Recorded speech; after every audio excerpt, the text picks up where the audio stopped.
It is Saturday night once again. This is the Overnight Mouse Party. I'm DM Foss, and tonight we've got gun websites. How's it going, G-Webs?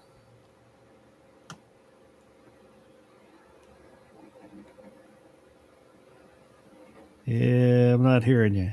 Yeah, well, you always ask me when I'm in the middle of changing my avatar. Am I done? Oh, I have to change my avatar every single time I log in here. So, and Gizzard Gary, how you doing? Not too bad for an old man. Thanks for having me. Buns and Barbecue, how you doing? Rough to Fargo. I figured that sounds like a antonym to Fair to Midland.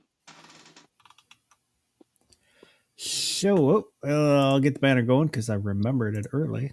At the bottom of the screen is an email address. Come in here right there on tactilefoss@gmail.com. You can send in comments, suggestions, or pictures within reason. And a link for the Discord server. A place to hang out, chit chat. You can share pictures and memes there too. You can get a hold of me pretty much any time. And anybody else that comes on the chat, usually you can get a hold of them also through the Discords. If you watch this in replay, leave a comment. Whatever we talk about, agree with, disagree with. I read all the comments. They are always appreciated. I did have, there we go. I wanted to ask everybody's opinion on, I've got my C channel, which I have just started posting stuff on, the Ninth Circuit hearings. Basically, I'm just taking the video from hearings in the Ninth Circuit and then adding description and a title. So it trying to build a repository of information. So it's like a resource. If somebody's looking for a case or just want to look through cases, I would get frustrated because all you get on their video when they release them is the court case name. So this way, each one has the name, and then you can see some of the description. If there's something specific you're looking for or types of cases you're looking for, there's a pile of information somewhere. But so one thing I was curious on people's opinion when right now I've got pretty much it's set to release one video a day. And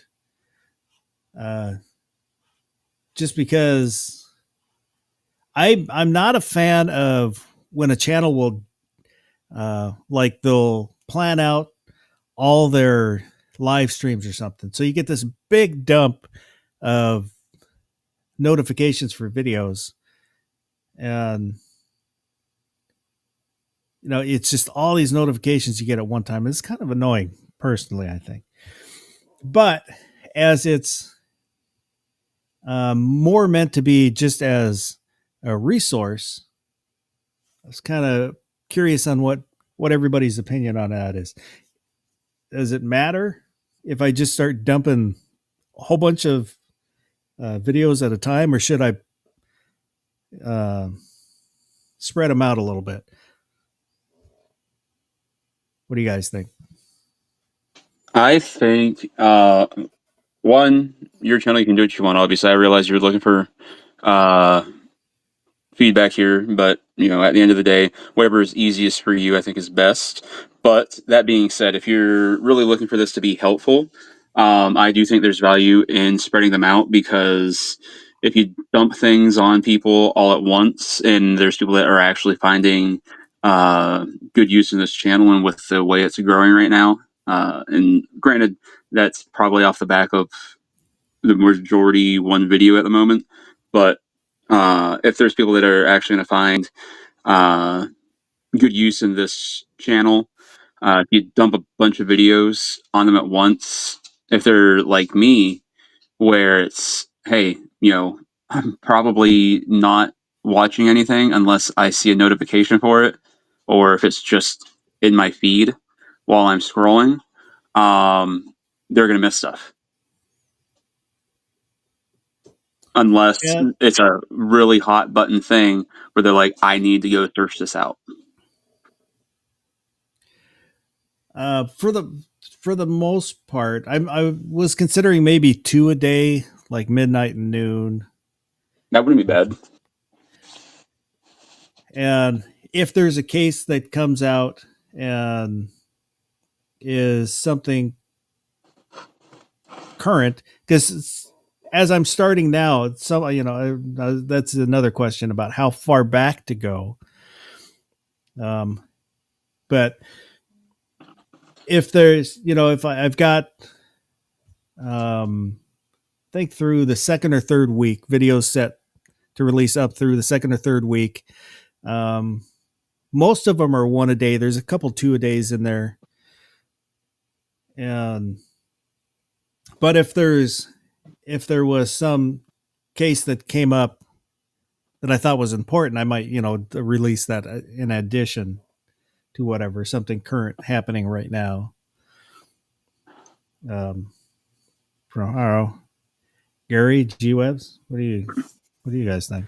From the standpoint of YouTube metrics, they really stress regular posting. So, yeah, if you could spread stuff out, that gives newcomers a chance to discover stuff. If you dump like 6 videos, people are probably going to hop on the latest one and may catch some of the earlier stuff and they may miss them. But if people are subscribing, that means they're looking for constant content. So if you feed that to them in a constant way, they say, quote unquote, that makes them happy. That's one thing I wasn't sure about, because I'm not concerned with, it's about the information. That's number one with the channel. Not so much as building a subscriber base or, being popular because I'm getting subscriber kind of thing. It's just information that, cases that I find interesting that cover, they're mainly right now it's Second Amendment stuff, qualified immunity cases. There is one that has to do with Burger King and them not Don't paying bring me into wages. this. But it's just, one I found kind of interesting. But that's why I wasn't sure how I should release it, because I'm not concerned about getting subscribers. Well, aren't you? I mean, in the long run, if you're really wanting to get the information to the people, you want as many people on the other end as possible to receive it. Otherwise, you're just basically making yourself an echo chamber, and you don't want to do that. I don't know about that. If you're adding something that's just a reference that is for use, you know what I mean? Like the books in a library. I don't think all the books in the library are echo chamber, but they may be on topics that are not of interest to everybody, just some people. So having it there, what are we talking about here? I forgot what we're... Well, that's true. You wouldn't put just one volume of an encyclopedia on a shelf a week, and 26 weeks later you'd put Z up there and consider yourself done.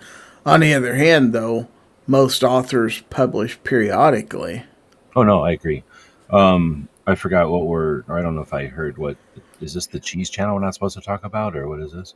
Well, my Ninth Circuit hearings channel, so my C channel.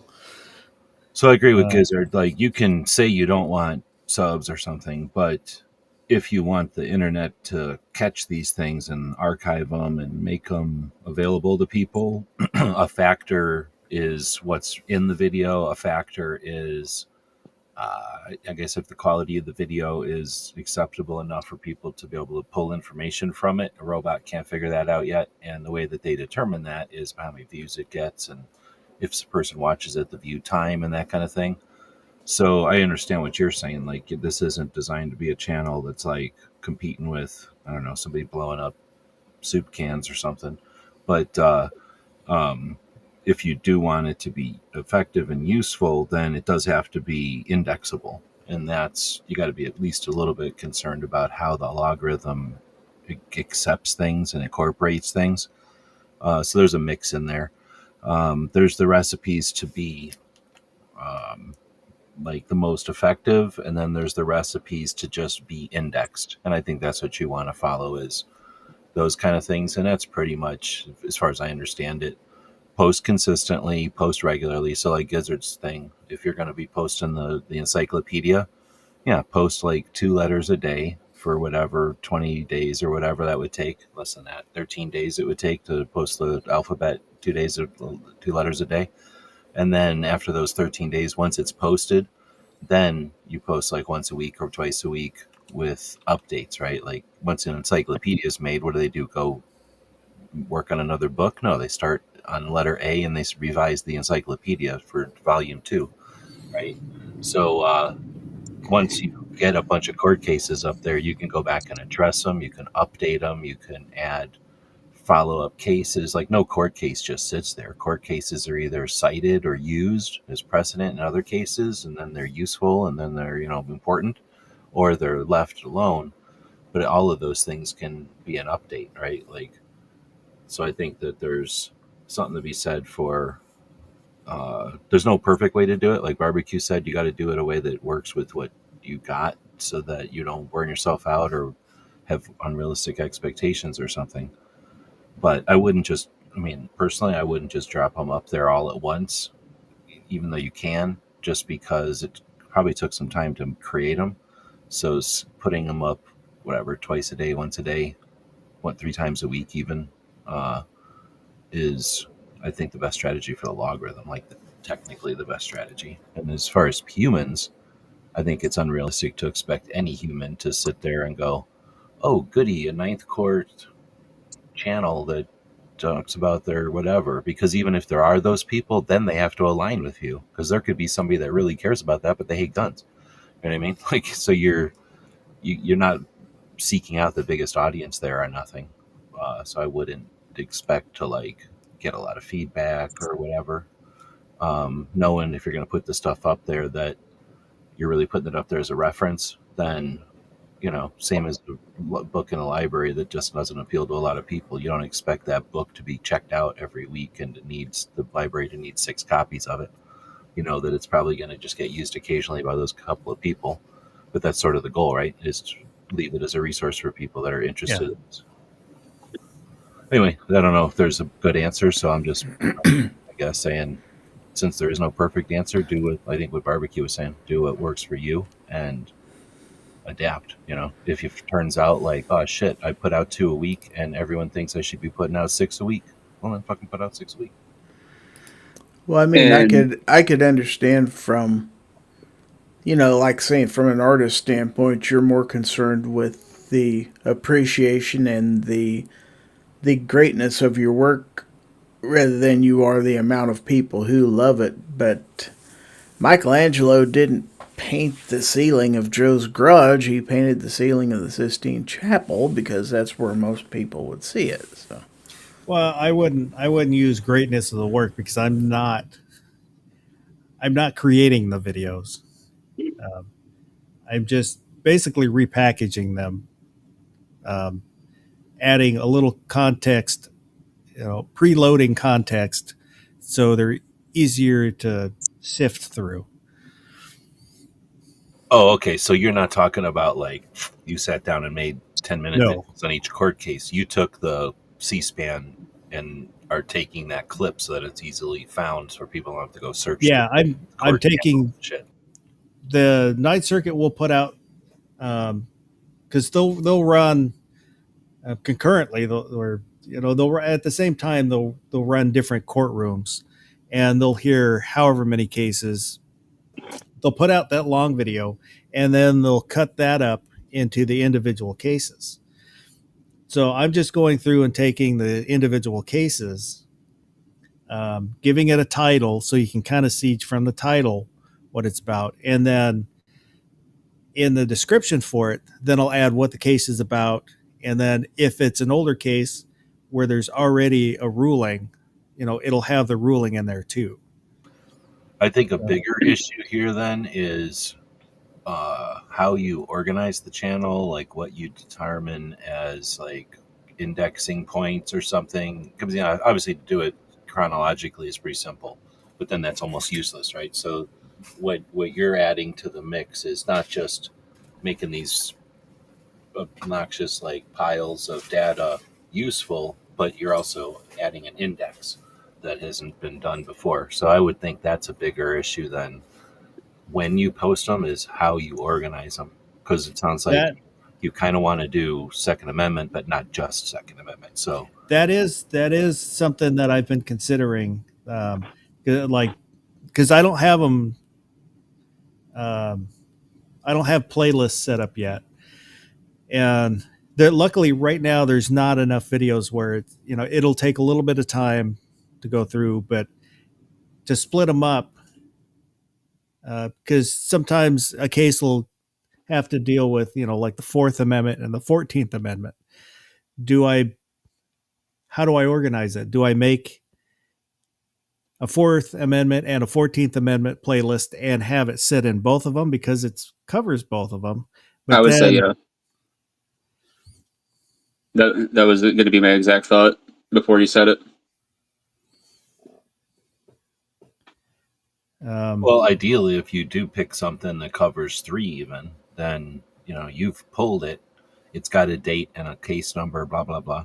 And yeah, if it applies to 3 different places in your playlist, YouTube doesn't care. Like, if you have Joan Jett singing so-and-so's cover, you can put it in your cover playlist and your Joan Jett playlist. I'm just picking fucking random shit, but they don't care. And I think that's useful. Like that turns into a useful, I don't know what to call that, like resource, I guess. And then, I mean, because at that point, that gives that case, how many more chances of being seen? Because now it's not somebody who's just viewing it for, say, it was a First Amendment thing that they wanted to view it for, say it was a 14th Amendment thing they wanted to view it for. Now they seek it out and they're like, oh, this guy has a 14th Amendment playlist. Check this out. Now, not only are they viewing that video that they checked out originally for that 14th Amendment argument, but now they're checking out all these other videos that you might have in that 14th Amendment playlist.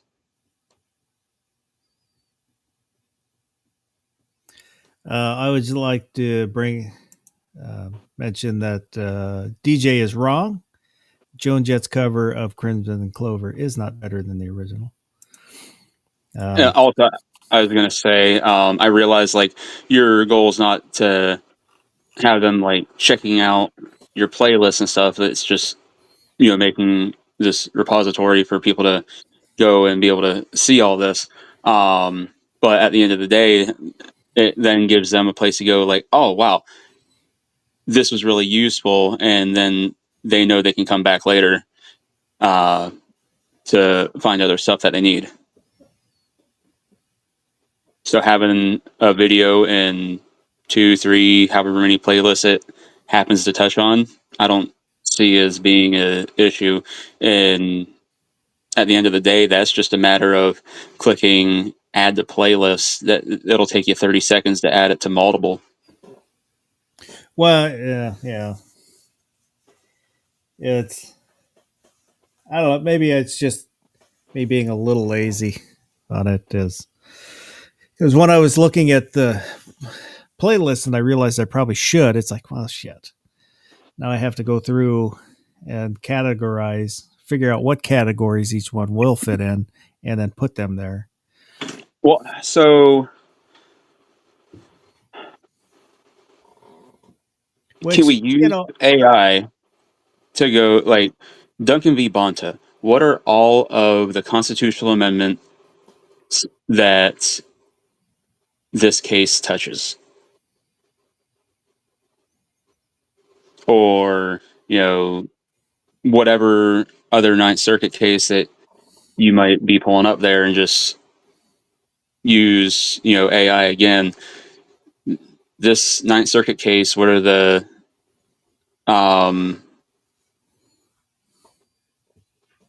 amendment concerns? And if it says, first, fourth, sixth, and 18th, or whatever, I don't know. Then you go, okay, here we go. And moving forward, that'll be a lot easier. As I'm doing them, it'll be easier, but I'll have to go back through. There's, I don't know, probably,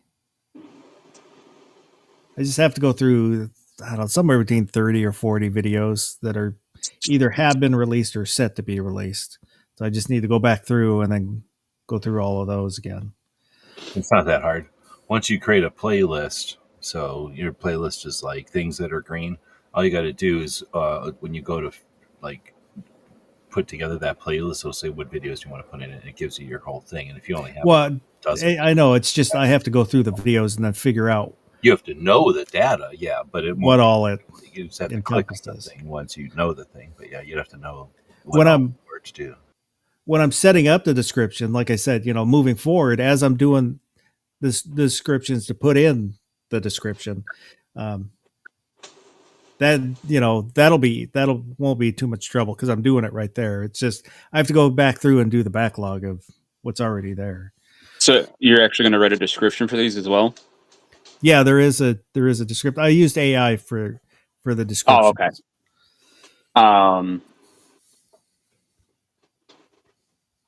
Then,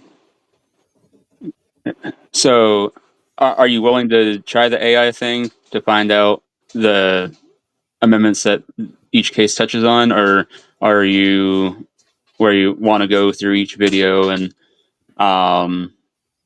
look I'll into have to it go. and analyze it personally to make sure exactly what it's hitting on? I believe that's pronounced analyze. It might be. Yeah, that's my younger days when I was an analyst. Yeah. I have to sit down and figure out what'll be the easiest for me to do.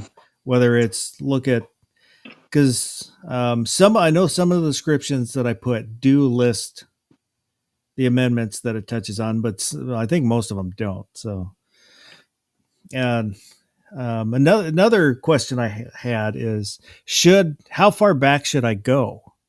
Because I'm only going about a year back. Should I do the older cases? I would not go any further back unless you have a case that cites previous Ninth Circuit case. And then you can go back and dig up that case if you want. There is one that I did do that.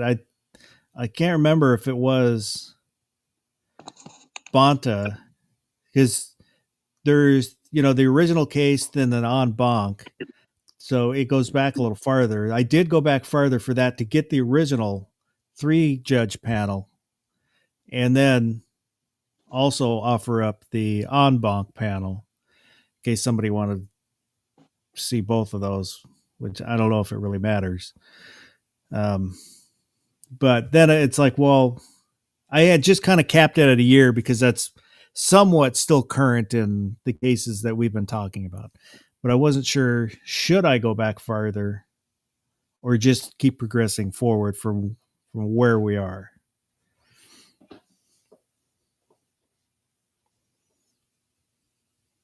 Again, I'm going to echo what I said. I would just progress forward.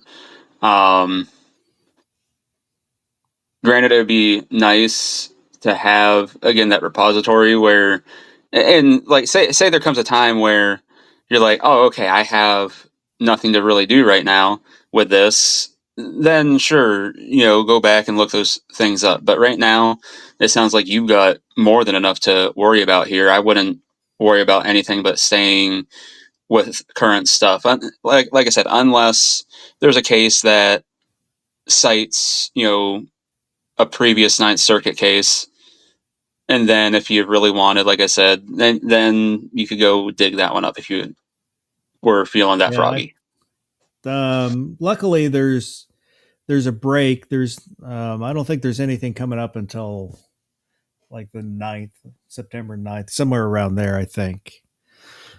So I've got a little bit of time before the new cases start coming out. And, it's not all the cases, because it's like a quarter to a third of them right now are all immigration, which for the most part, those are all individual cases. I'm not really interested in going through those, or this business sued this business over whatever. And there, sometimes within that, there are some legal precedences that are impactful for reasons, but, they're buried in a not interesting case. Sometimes there is a case that I find is kind of an interesting case, but the whole time the judges and the lawyers are all speaking in precedent cases. So, it'll be Miller says this. Well, what about, Johnson? Does Johnson apply? And they don't mention the case itself.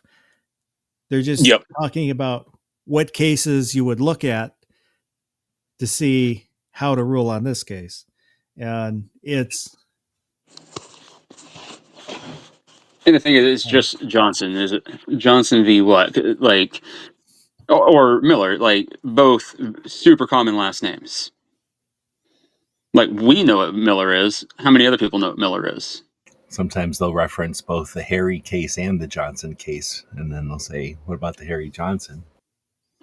What about the Harry analyst that analysts the Johnson case? I don't want to analyze the Johnson case myself, but I understand what you're saying.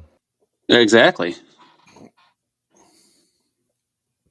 So, and I will say that how I had first envisioned doing the channel has changed a little bit in the past couple of days. Just, when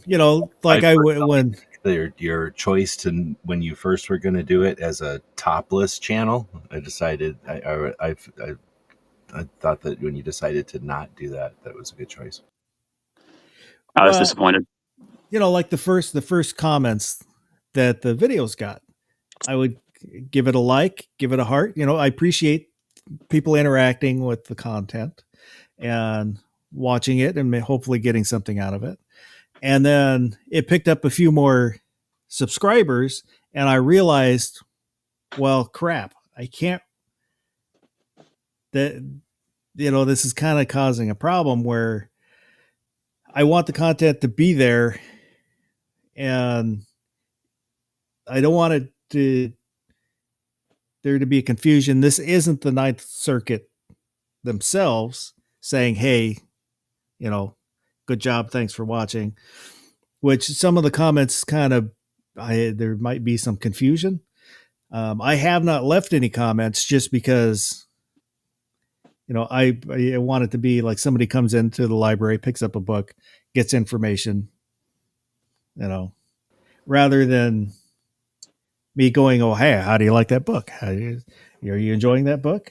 What page are you on? You can have the channel that hosts the videos be like the library, and the videos are like the books in the library, but then another channel of yours can come in and go, hey, look at that comment, and here's my reply to your comment, and let the channel be the channel with the shelves, and then your other channel is your independent presence offering, you know what I mean? And it's going to have a different name, and it's going to look like a... That's probably not going to happen. I was sitting the other day, I had my 3 channels open.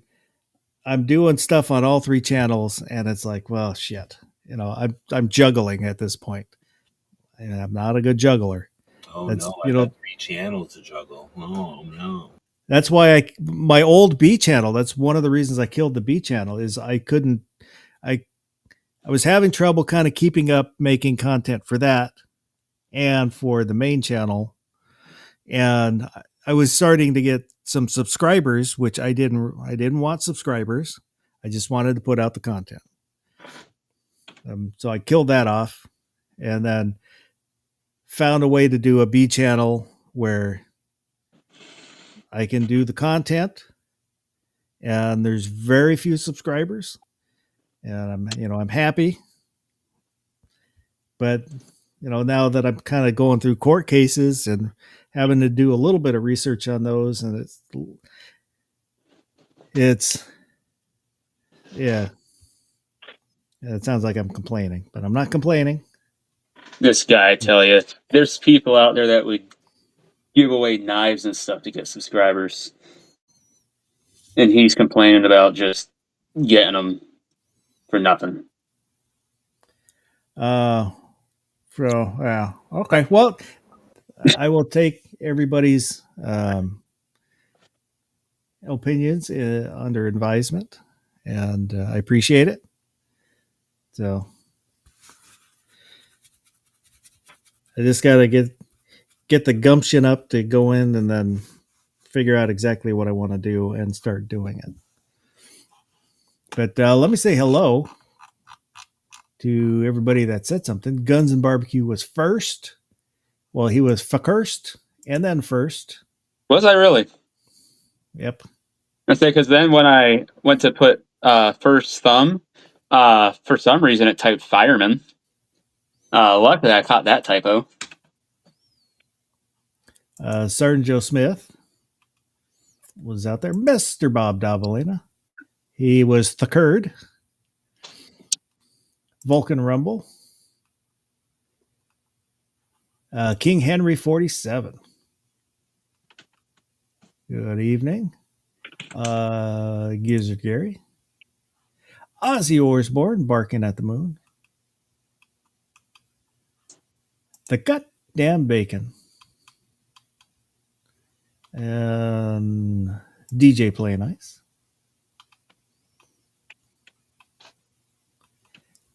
Is that everybody that said something? I think so. Oh, a garage guy was out there.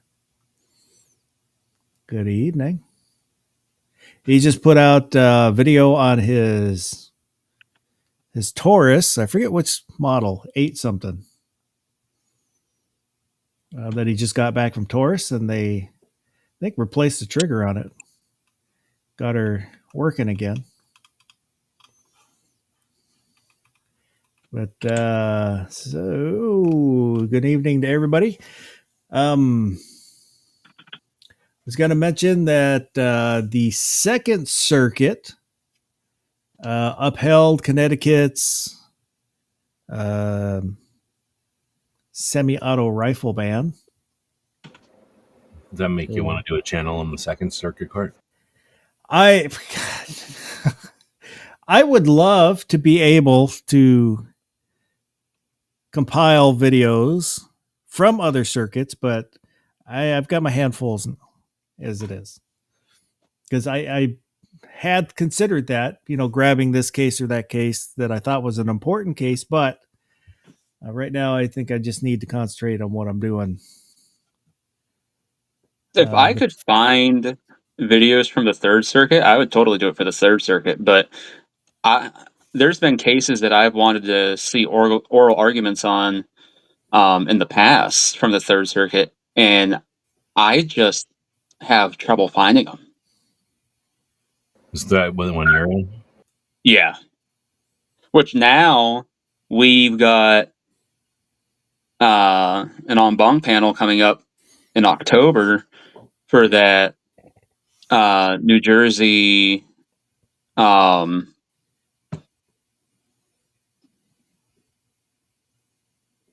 defensive rifles ban case, because I'm not going to use their bullshit literature terms. Sorry, I said bad word on your show, Plus. But that would be a great one to one, be able to just live stream while they're doing it if that's an option. Sometimes it is, sometimes it's not with some of these oral arguments. But like I said, You want I'm probably not. you want to live stream your analyzing of that oral argument? No, I wouldn't even analyze it. I would just like to listen to it.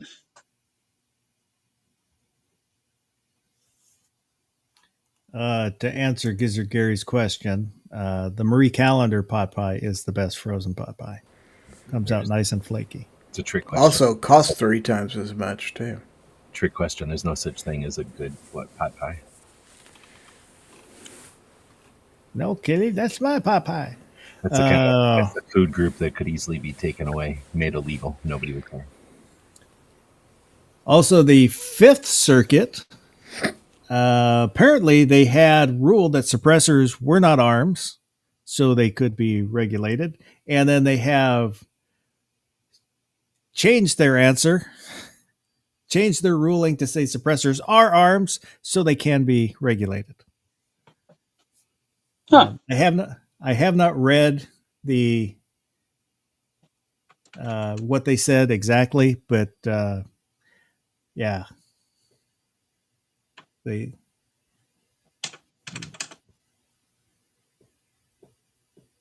So we'll see how that shakes out there. For the 9th, now I gotta hang on here. There's a case that's gonna go on bonk.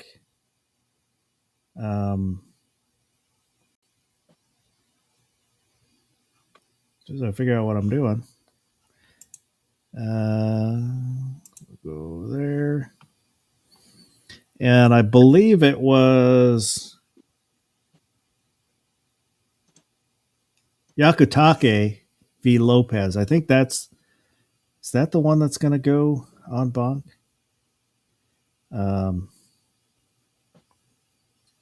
That one is a challenge in Hawaii. You have to, when you buy a firearm, there, can't remember if it's you get the the license to buy the firearm. Then you have, once it comes in, you have 30 days to actually pick it up. If you don't get it. Once you pick it up, you have to take it to the police department and have them inspect it. So this is a case. What? This is a case to rule that unconstitutional. The reason there's never been a gun accident or a gun crime in Hawaii is because the police look at all those guns first. So it's for safety. Yeah, this is why all the P320s are going off. They're all being bought in Hawaii.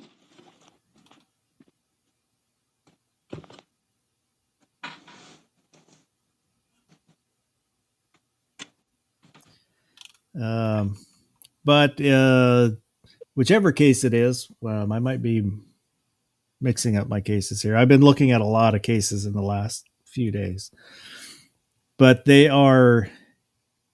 It won't be scheduled until January, so quite a while. Sometimes when I was looking through en bancs that have happened, sometimes it'll be like 2 months. After they decide they're going to go en banc, then 2 months later it'll go en banc, or it can be like 6 months later it'll go to en banc. So,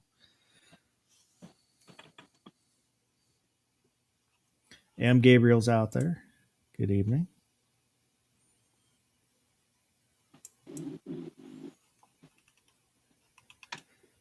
Oh, well, I think that's everything I had written down.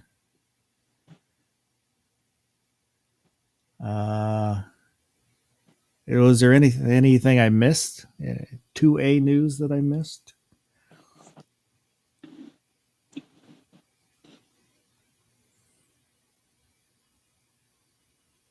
Don't think so. No, I think you're the champion. So, alrighty. Yeah. Oh, the pin to the top of the link is this week's poll. We'll take a look at the poll here. If you haven't voted, vote there. Go over there real quick right now. Go vote. Do it now.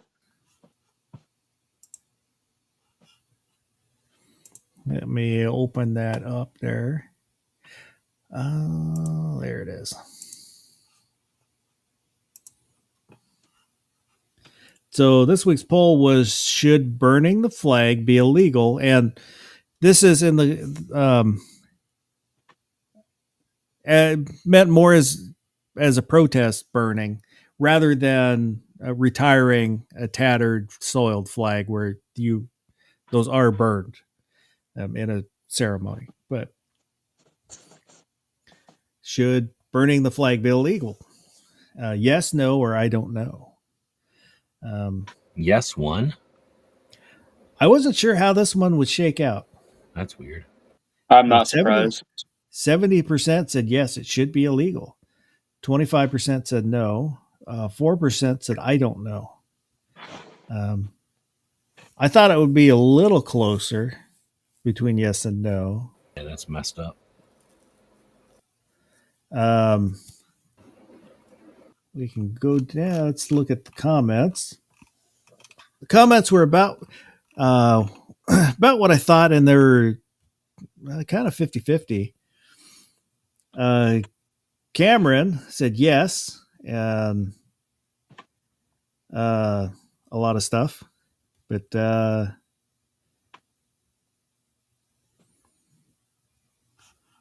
he left a long one. But Tim Allen said no, like it or not. It's part of free speech. I, for one, definitely don't like it. Karen Woodson said no, it's a part of free speech. I don't want to go down that rabbit hole.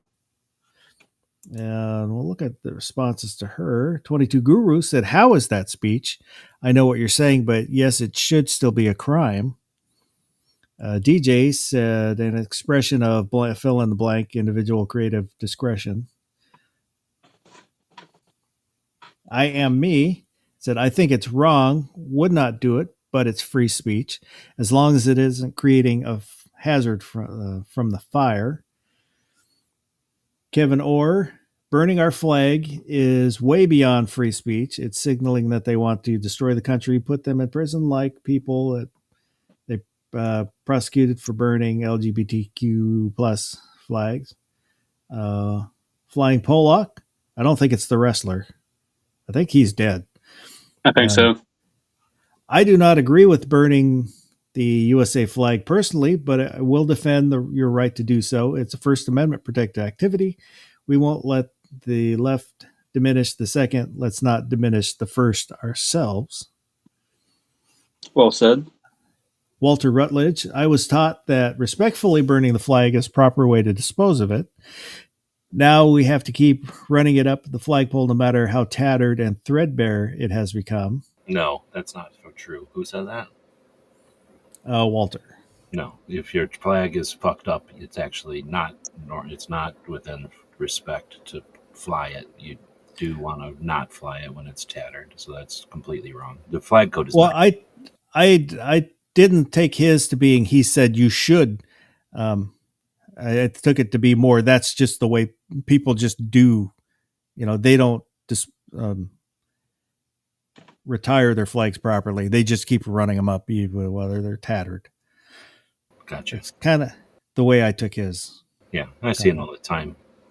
So, well, anyway, keep going. Michigan for conservative. There is a difference between retiring a flag and disrespectful burning. It does reflect in the individual the manner in which the process is done. Ex Bowman, freedom of expression is more important.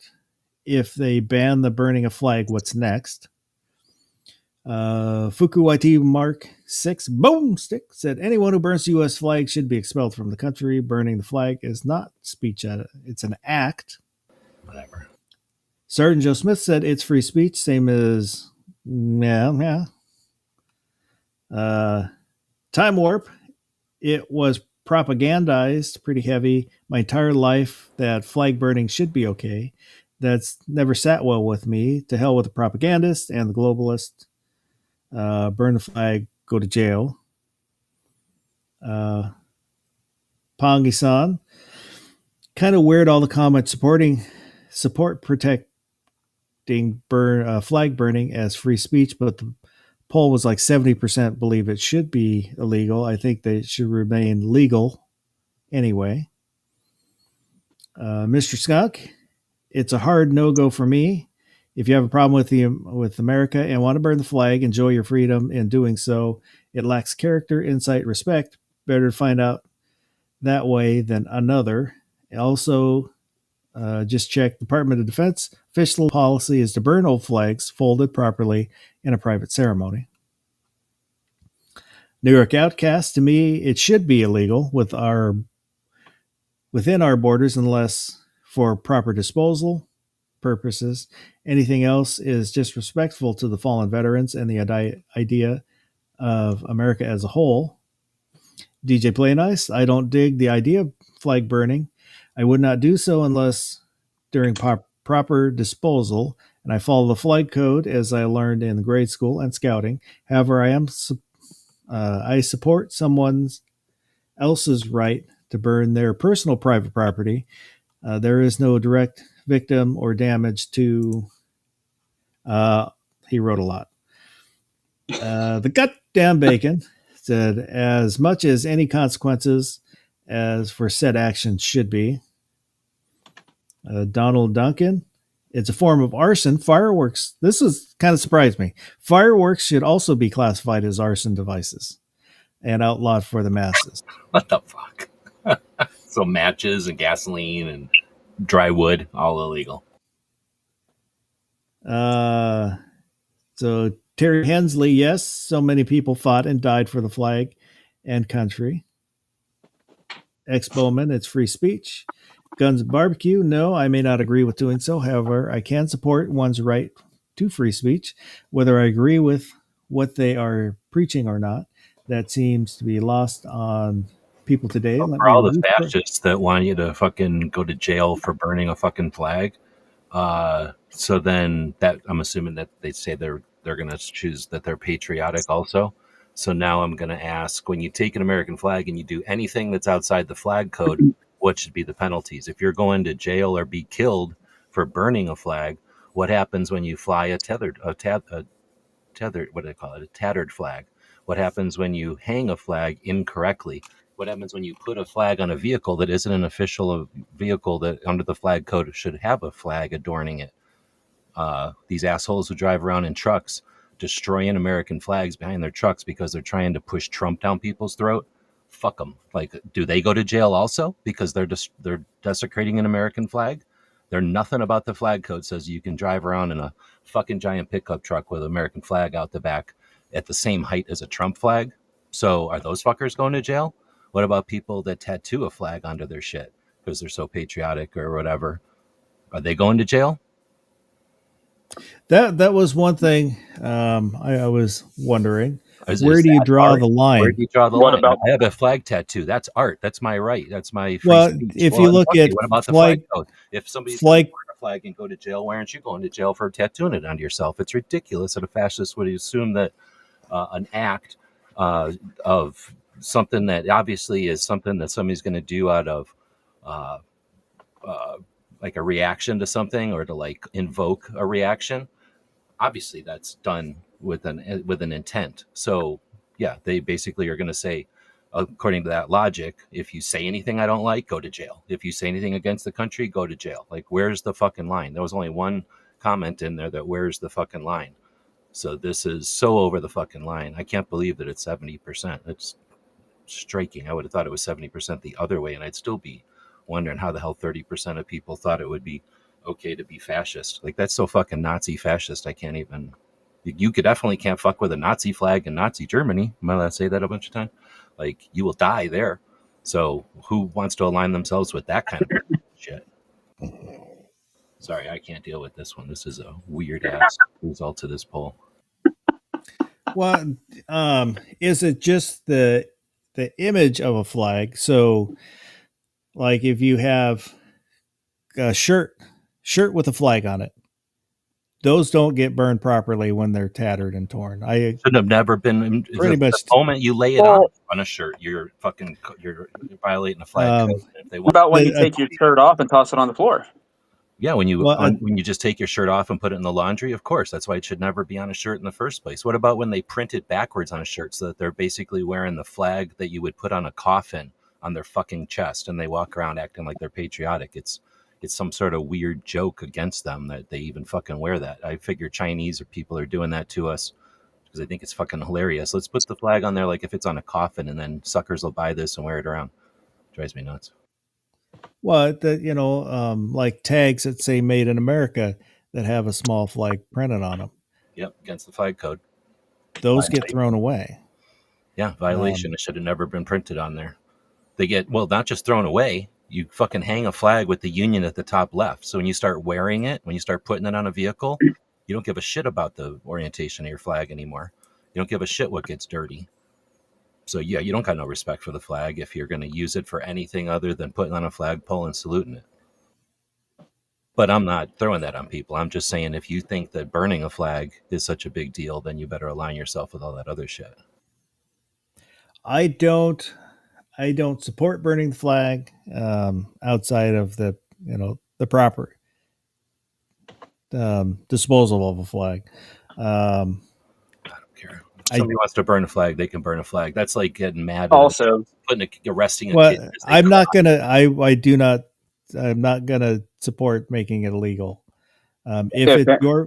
as long as it's your property that you're burning, that's your business. Yeah, if we're not anybody, talking like you go to a police station and tear down their flag and burn it. Well, that's fucking different.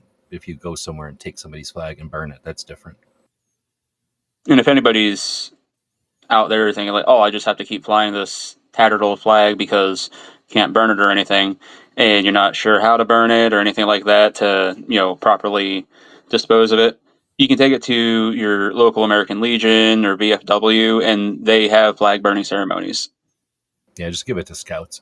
That Bacon's too. right. Anybody that flies a flag without a light is out of the flag code. Yeah, Hang I 'em. don't. Hang them I from don't. their flagpole that they're flying that flag from.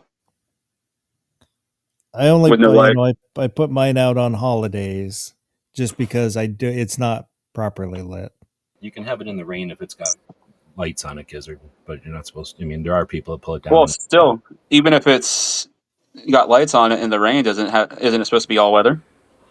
Well, it's nicer to have all weather, but I'm not aware of any law that says what the material of the flag has to be. Once it's tattered, you're supposed to replace it. But again, they don't. This wasn't designed to be like some kind of rigid. You better jump through all these hoops. It was like they wanted to make. I think this is like the '60s or something. They just wanted to make some uniform stuff, and then really it was also let's make some uniform rules so that we can all agree to the same things. But then also there are consequences for military and other government agencies that disrespect the flag because they're kind of held to a higher standard, and that's, I guess, another level of this, like whether or not it's good that you make the government worry about the flag more than regular people or not. But I don't know. Now, how about, Yeah. and this is a fact that I have maintained a stick flag beside my dad's grave for a number of years now. I keep a supply in the back of my vehicle. Periodically, I drive out to the cemetery and check it. So, the old frayed flags, by rights, should I be taking those somewhere to be properly disposed of, or are those really considered flags per se? I mean, how far do you take this definition? Yeah, it's usually if They're it's little $5 stick flags. yeah, I hear you.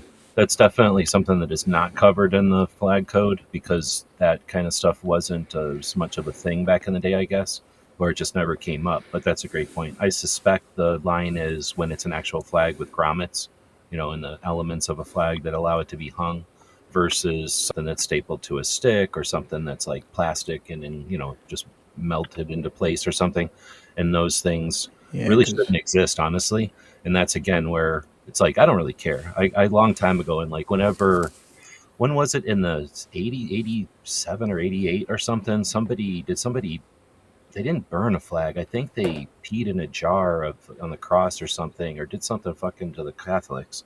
And at that point, somebody burned a flag or peed on a flag or something, and they were talking about making it illegal. And that's when I was on the side of like, blah, blah, blah, respect the flag because of the stuff like New York Outcast was saying. But then I figured out that no fucking veteran wants anybody to live under fascism because they fucking died. Every fucking person that died, I suspect, wants you to live better than they did, and they fucking were killing fascists.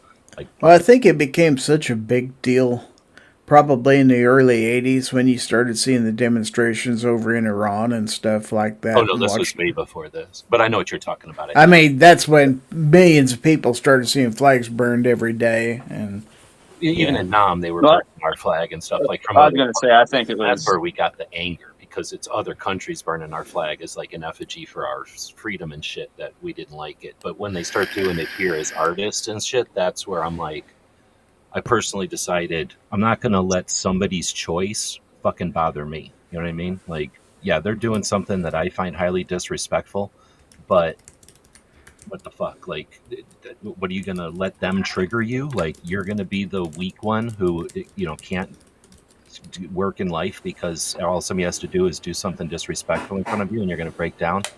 Like, again, I just know, I personally know two people that have died that wouldn't want that world. So I suspect that that's not something to lay, it's not a trip to lay on all veterans that have died. I shouldn't say veterans that have died, people that have died for our country. To lay a trip on them that we have to be fascist because of it is asking too much. There's no fucking way that they all want that. Some of them might, not all of them.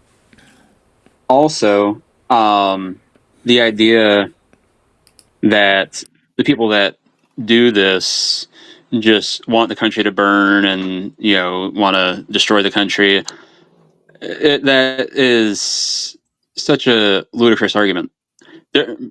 They may not be happy with what's going on in the country, and that's fine.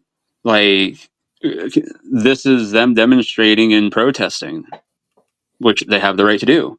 This is why we say it's free speech. Yeah. You can sit there and say, "Oh, it's an act." Yeah, because it's a demonstration, which you're allowed to demonstrate and air your grievances with your government, etc. Let's say now it's not like they're going out and being anarchists and Burning firebombing a bunch of stuff and Exactly. friggin' just causing a bunch of friggin' chaos. No, they're sitting there protesting, exercising their First Amendment right to free speech. And it They're shows, allowed to do that. yeah, it shows in visually, photography, and video, like their dissatisfaction with the country, essentially, or whatever the thing Yes. is. And most of the time, they're standing there doing it in like a pile, and they're all looking at it, and it's over in by 3 minutes. So I'm not saying it's great or I'm down for it, but as far as like you're saying, as an alternative to all the other horrible shit that they might try because they're frustrated, like who gives a shit? Let them burn a damn flag. Like, I mean, to say that because they're burning the flag that they believe that the whole country should just be destroyed and whatnot, that they're that's such a ridiculous statement. Like, there's far worse groups that do far worse things to undermine the country that just I'll end up going down a rabbit hole. So yeah, I just think it's ludicrous. And then there was something else I was gonna say. I forgot. When I remember, I'll open my mouth again.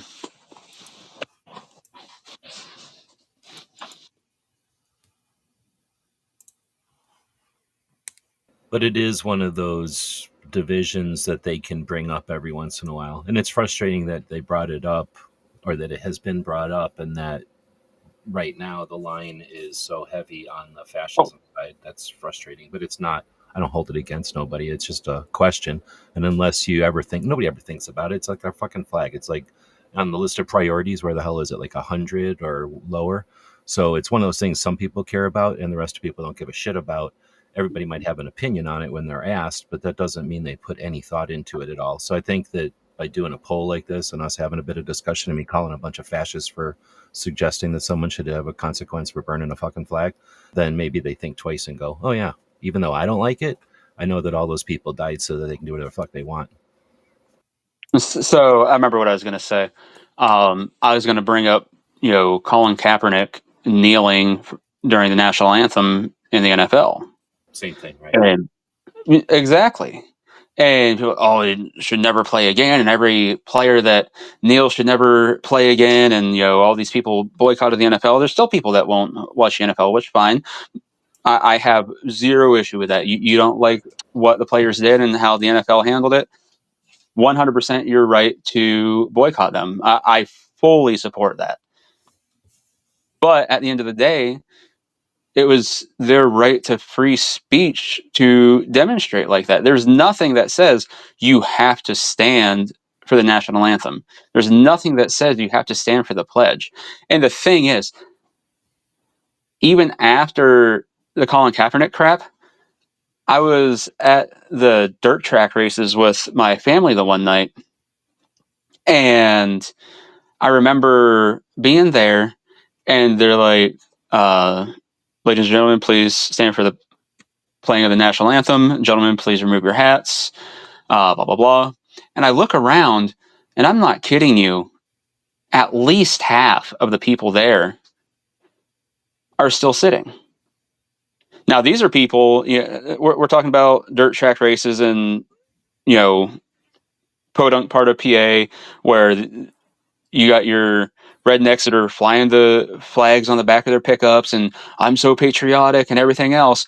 And you jerkwads can't stand for the national anthem, but then you're saying this guy needs to be kicked out of the NFL because he's kneeling for the anthem. These are the same people that are going to say that you should be friggin', kicked out of the country or put to death or whatever else for burning the flag.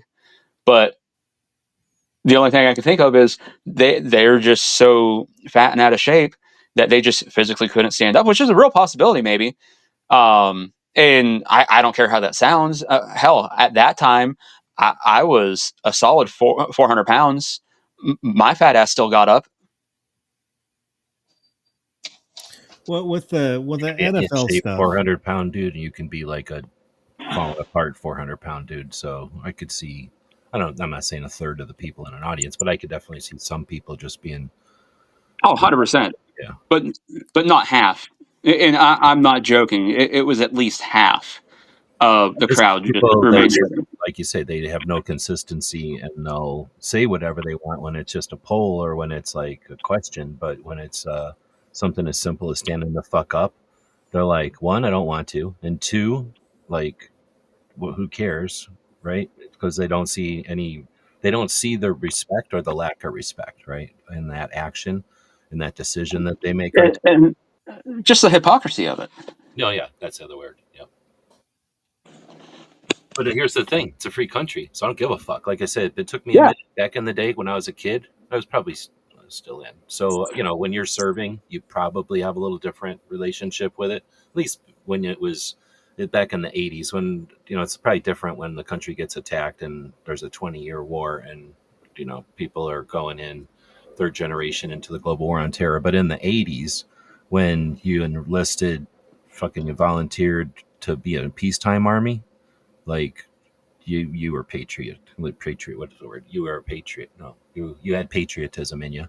So it was a weird time whenever that happened, for me at least. That I can't remember. These guys are talking about it in the chat, but I remember something happened in like 88, 87, 89. It wasn't 89. It was like 88 or 87 or something in that era that sparked the whole, like, should burning the flag be illegal? And I think that might have been the first time that I actually gave a shit enough to actually go look it all up, pre-internet and everything.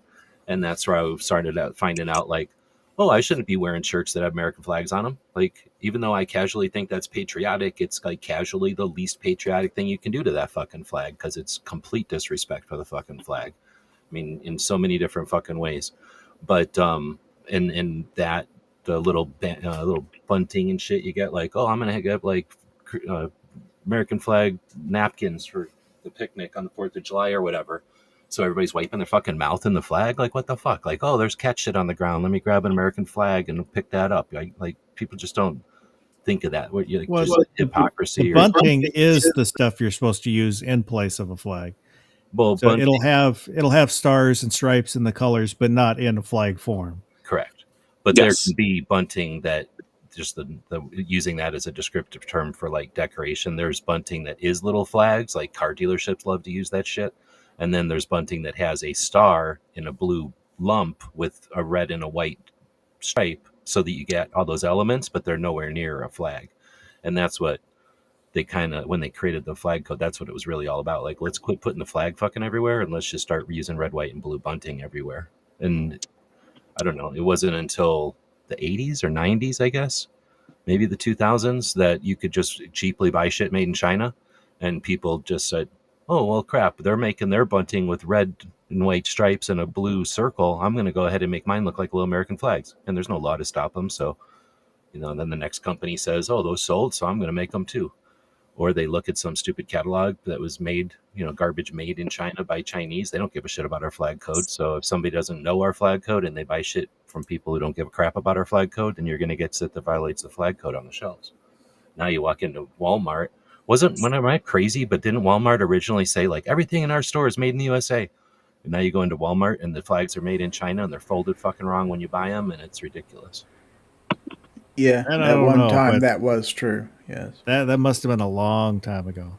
Oh, I mean, that was the thing. I don't remember when Walmart started, but I remember when I first heard about it, I was pro Walmart. So I was like, what? Everything in the store? It's a big store. Like, everything in the store is made in the USA? That's awesome. Walmart did a lot to change grocery retail in the U.S. Down to just the way stuff is displayed, where it's not all individually stacked cans. They're the first to case cut their cases, so they use the case as the display, which saves labor time immensely. All the other retailers thought it doesn't look as good. So, and it was different, but it's so much faster and it saves labor cost. And now that's the way every store does it. Let me show, I got to use GWeb. You sent in a picture. Let me get my email opened up here. We can ask load of pictures. Oh, did you? Well, I see the one. This is the barbecue statue. Hang on here. Texas made a giant statue for Guns of Barbecue.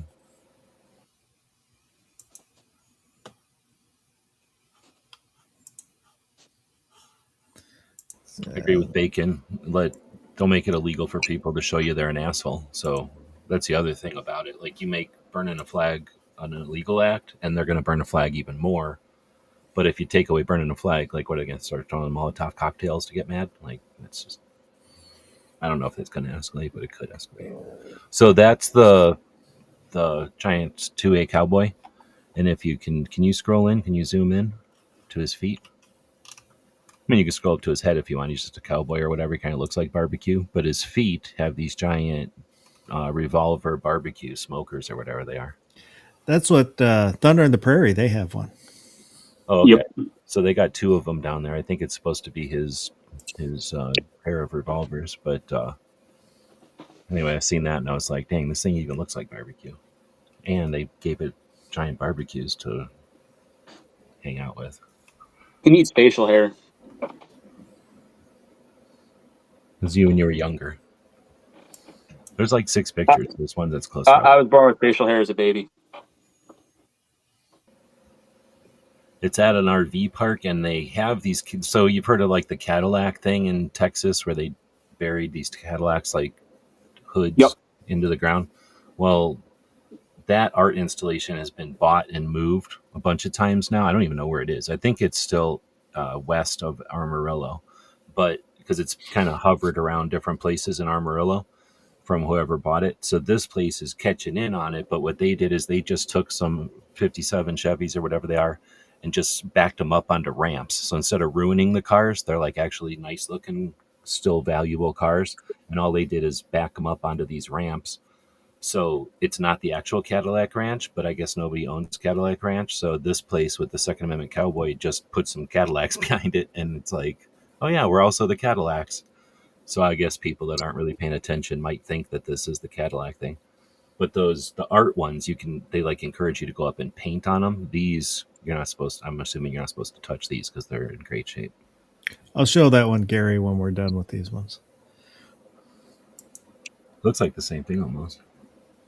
So there's also another giant cowboy in Amarillo that is from like the 1950s, and it's like Tex Avery or somebody who has actually a cowboy. And then I'm guessing this place decided, let's make our own giant cowboy also, except we're going to type Second Amendment Cowboy on its chest.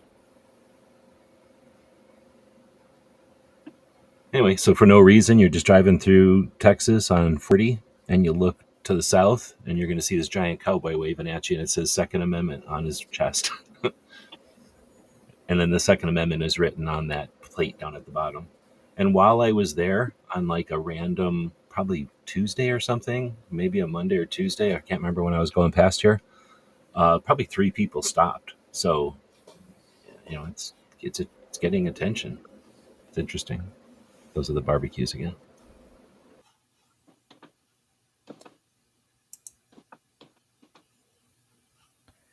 Let me stop that one. And that'll show. Oops. Yeah, here, rats. All right. All right, hold on. I'm doing this wrong. There we go. This is the Throne on the Prairies.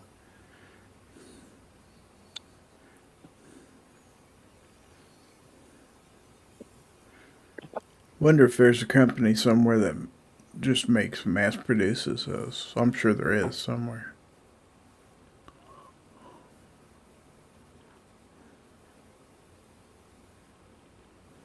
Yeah, I think we did one year. P11 did. One year they did, I think. Yeah.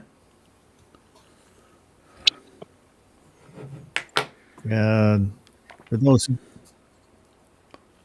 Yeah. but that's Defense Dad in the light blue shirt, and Travis P11 in the dark blue shirt. For The newly married Travis P11. yes, he live streamed his marriage. He did. He did.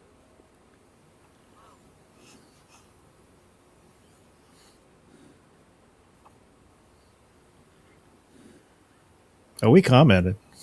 Mm-hmm.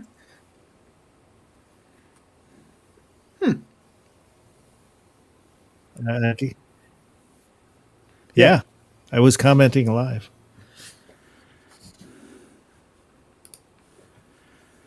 Just for you.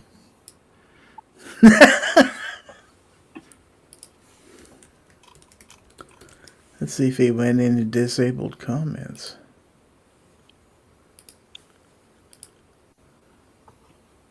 Oh.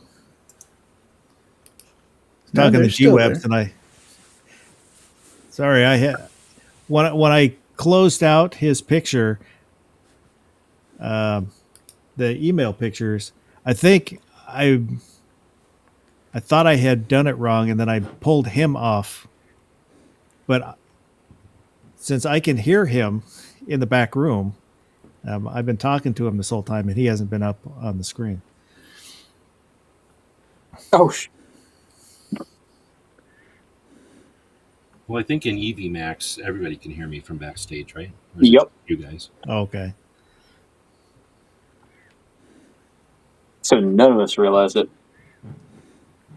I mean, the audience too, or maybe they can't. Maybe they just heard dead air when I was saying stuff. I was saying amazing shit though. Yeah, I don't think. Wonder they how can long hear he's you. been out. When I pulled down From his the cowboy pictures is all. cowboy. Oh. Yeah.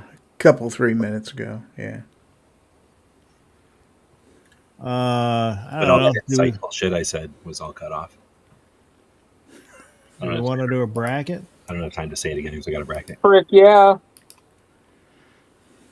Uh,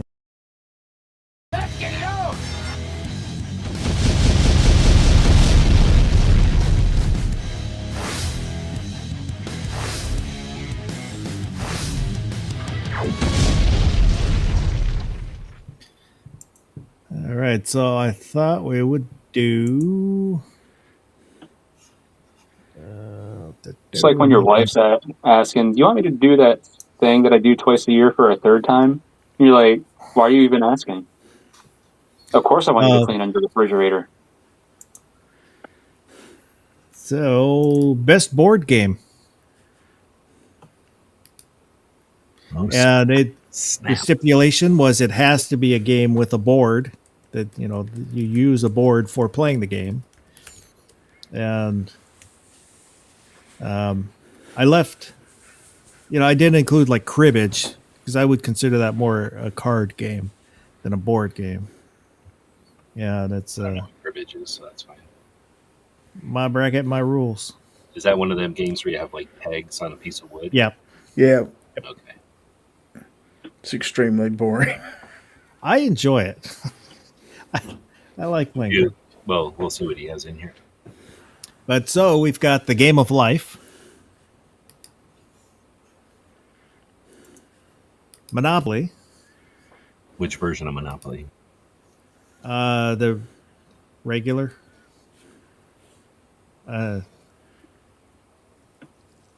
medium roast, Mousetrap, Baby game. Risk. Oh, the other stipulation was I had to have played the game. Scrabble, Scrubbiel. Sorry, Stratego, I hear in Canada that's called sorry. A. But you get spelled yeases. Trivial Pursuit, Trouble, I've never heard of that one. What? Trouble? No, never heard of it. Battleship, It's a baby game. It's like We play that at school all the time. Candyland, Checkers, Chess, Chinese Checkers, Shoots and Ladders.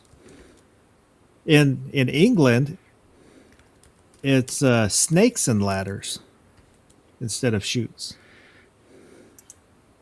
Clue they call Cluedo for some reason. I don't know. So that's our 16 board games. Are there any questions? pretty basic ones, but this is fine. There's a lot more board games. So, Mm-hmm.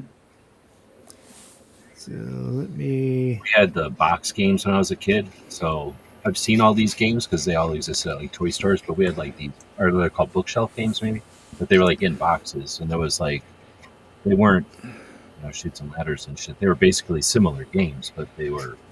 I don't remember who made them, but you know what I'm talking about? They were like a little more sophisticated, I guess, or like fancy. So we played them all the fucking time. How many people learned how to play backgammon, which was a game on the back of a checkerboard? It's actually a very fun game. I like that. I've game. only played it a few times. But I've got them. They're more like in a box type of thing. It's You very know? popular overseas. Yes. We played it at scout camp all the time. All the time. That's like Othello. I've never actually played Othello. Oh, really? Yeah. Othello is amazing. Now you can play it on a computer, and it's a billion times better because trying to play Othello in real life is such tedious, annoying. But like, it was a fun. Anyway, I feel like this bracket's going to give me a rash. there's too many games on it. I feel like I'm going to find out a couple of you hate Monopoly. And yeah. Because nobody plays Monopoly according to the published rules. Oh, yeah, because everybody plays with free parking as a lottery. Mm-hmm. Wait, what? And doesn't make you auction off the properties every time somebody lands on them, which is part of the rules. Auction off Yep. every time somebody lands? Yep, if the person who nobody lands buys on it. a property doesn't buy it, then it gets auctioned off. The Oh, bank I see. auctions it off. So, like, you land on it, something's going to happen no matter what. Yep. Oh, I You never don't thought- just let What do it you mean go. about- What do you mean about free parking? Free parking is literally just a free space. You're not supposed to have any money in the center. Yeah. I don't know. I don't know about that part. Yeah, it's a made up rule. We never did that, I guess. But anymore, they include that as an alternate version on the rules. But in the old days, it wasn't even there. Yeah. All I'm saying is, like, every time I see a Monopoly game anymore, and I look because I'll look at thrift stores and stuff at games, and so I see them all the time. But it's like, you know, like M&M version of Monopoly, or the Three's Company version of Monopoly, or you know, like the Dracula version of Monopoly. There's no just plain old Monopoly ever. Dallasopoly, or yeah. So the those- first matchup is Scrabble versus Clue. Ooh, this is a pair. US. Scrabble is basically going to school, and if you play against somebody who knows what they're doing, it's not fair. So, Clue is fun and not lame. Like, you can't beat somebody at Clue because you're better than them. Clue's kind of random, so I like Clue. Clue. Gary. I've played them both. I actually enjoy Scrabble more. Scrabble. Barbecue. So I've actually only ever lost one game of Clue in my life. Really enjoy Clue. I used to really enjoy Scrabble. Unfortunately, Scrabble kind of requires some sight. So I'm saying screw Scrabble. I'm going with Clue. There's probably Braille Scrabble. You racist. Who moved these tiles again? Darn it! Well, that's one of the problems with Clue is if, you know, in a family with kids, you end up losing tiles. Where they take them, play with them, or something. Yeah. Ozzy said Clue. Sergeant Joe Smith said he knew free parking was a free space. And he said Clue. I'm gonna go with Clue. I like Scrabble, but I remember enjoying Clue more as a kid. So Well, now Clue's we've got like Mouse. 4 to 6 people, where Scrabble. Or no, I guess you can play Scrabble with more than 2 people. I keep thinking of Scrabble as like a computer game nowadays.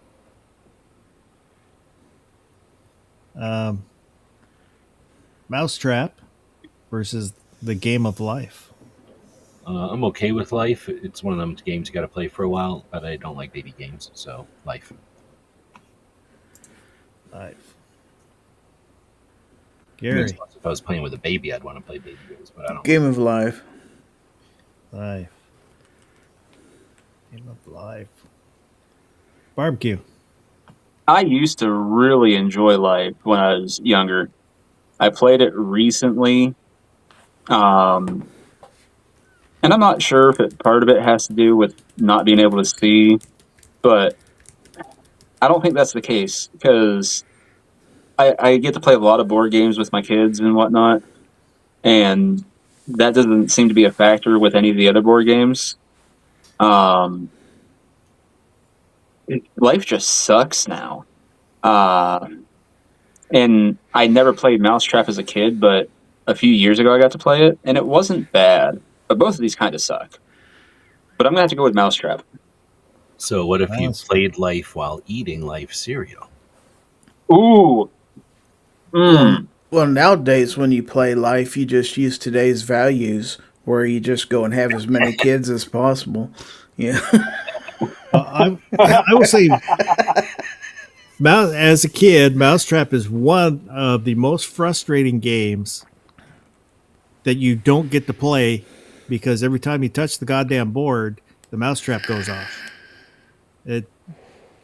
the concept, as a kid, the Rube Goldberg kind of things that happen seem cool until you're trying to set it up and it doesn't work right, or you breathe on it wrong and it sets it off, so you have to keep resetting it.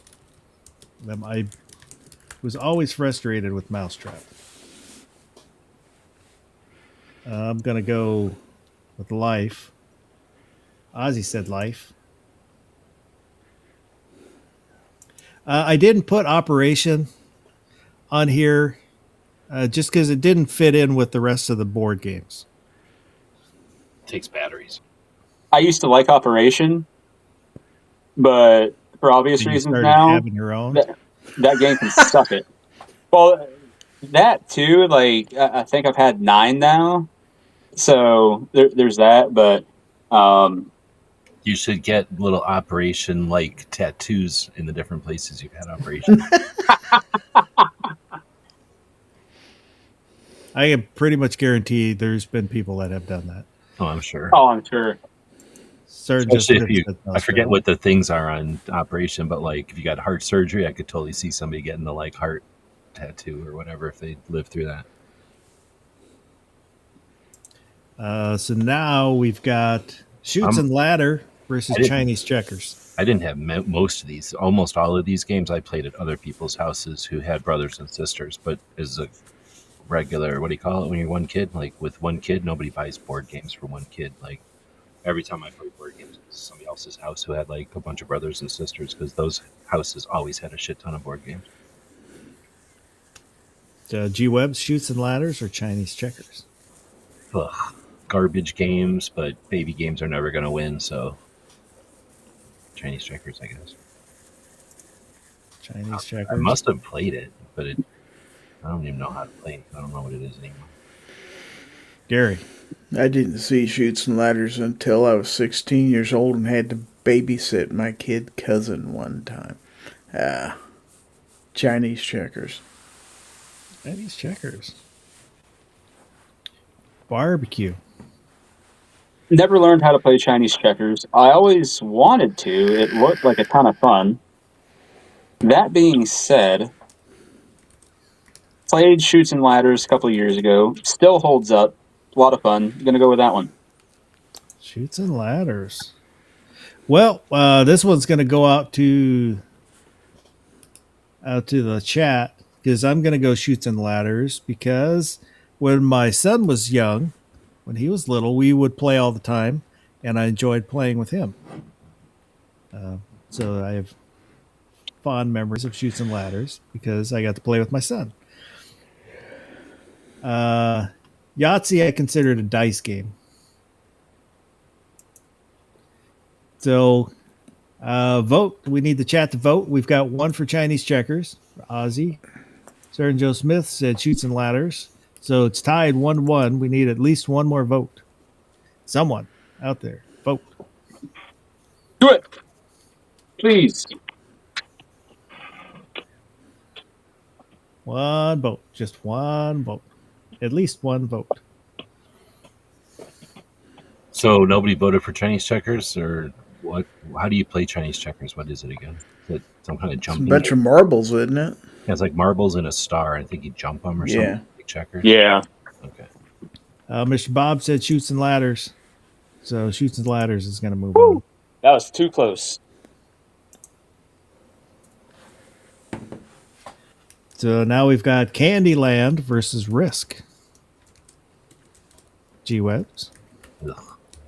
2 games I would not want to play at all. Never Candyland. I don't like baby games. And Risk is horrible, but I guess Risk.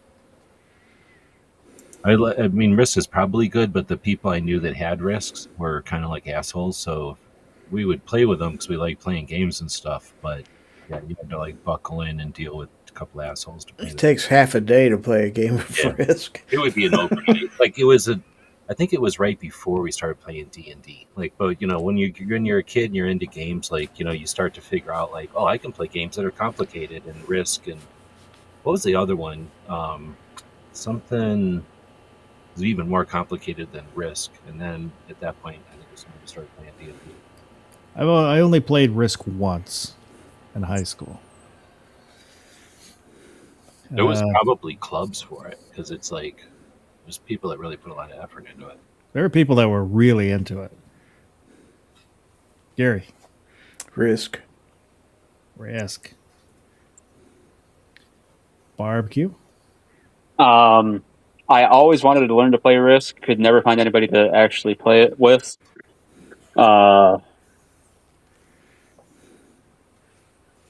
Again, got to play Candyland with the kids several years ago. That is friggin' Chinese rat torture. I don't care if I've never played Risk or not. I'm voting for that one.